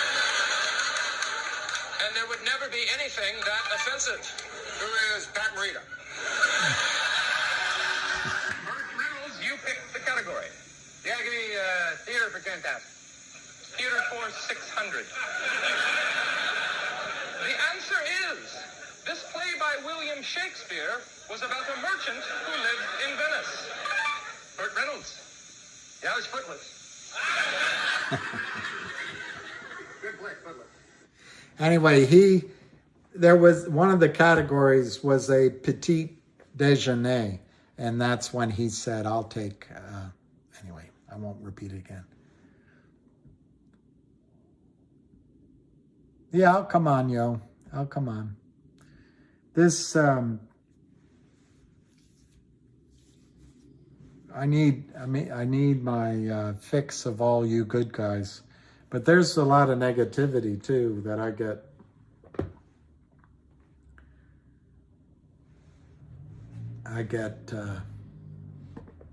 I have a friend in London, and she tells me that Norm was Burt Reynolds.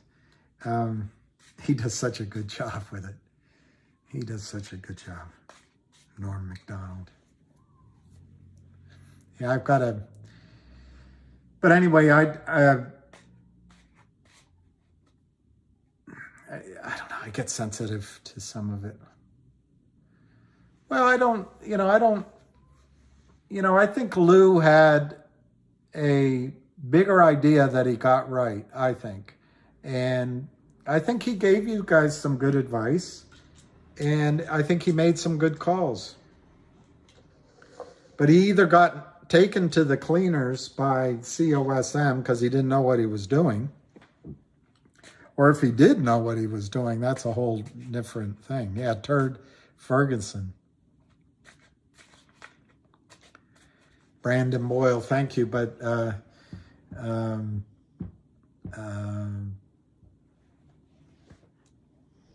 I'm here. I don't take credit. I mean, I know what have tried to do, and I guess in a way I take credit that I haven't quit and I'm still doing it. But the person who's the mover on all of this is Ham Short Killer. And I wouldn't be here without him. And on top of that, there's a group of several investors, different places over the last 2-3 years.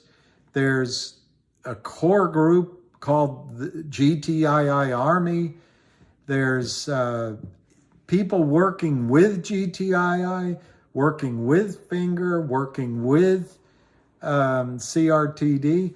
I give great kudos to Jeremy. There's a lot of people why this is happening. So I'm just a blunderbuss taking a what do you call that shot? You know, that. Anyway, there's a shot that just spreads all over the place.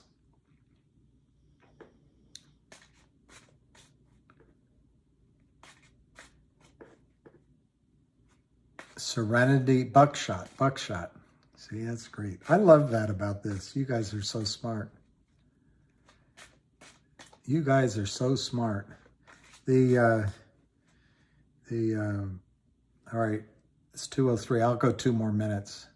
I've got to go eat, and then if Ham comes on at Moonshot, Steve Mertz. I was saying about Steve Rosenberg. Steve's been fighting this for a long time, Steven Rosenberg, and he knows probably more than anyone the cost of letters and the cost of. Thank you, Tom McCartney. The cost of, going down the stalling route and you guys just can't imagine what these people will do for money,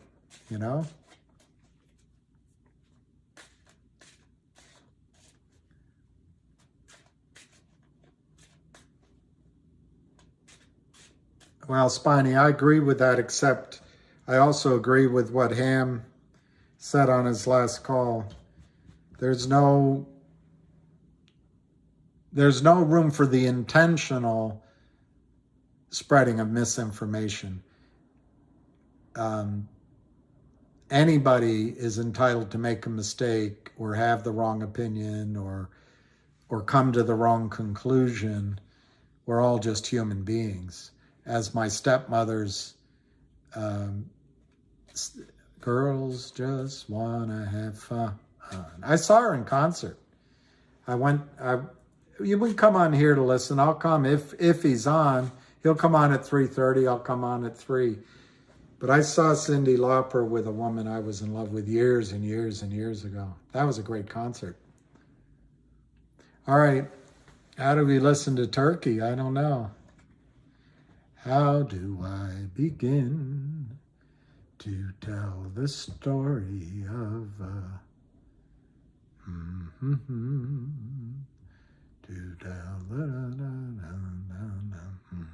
I can't remember the words.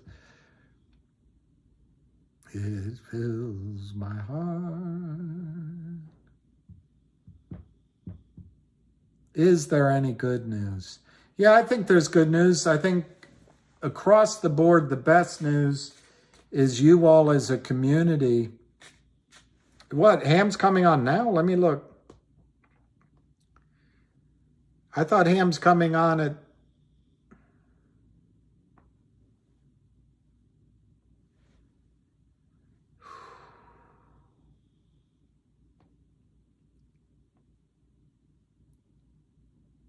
$3:30 today. All right, guys, it's 2:06. I'll come back on in 1 hour so we can listen to Ham at 3:30. Go-Go's.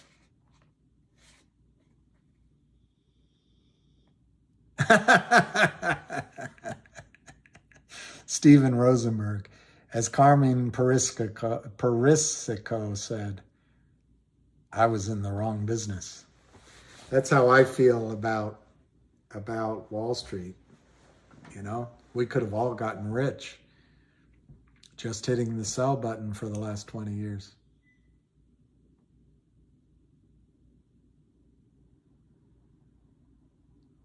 Well, I wish everybody best of luck. Content on Rumble sounds good.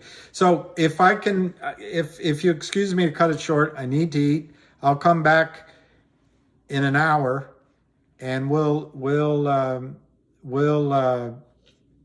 talk a little bit, and then we'll listen to the hamster. Peace, everybody.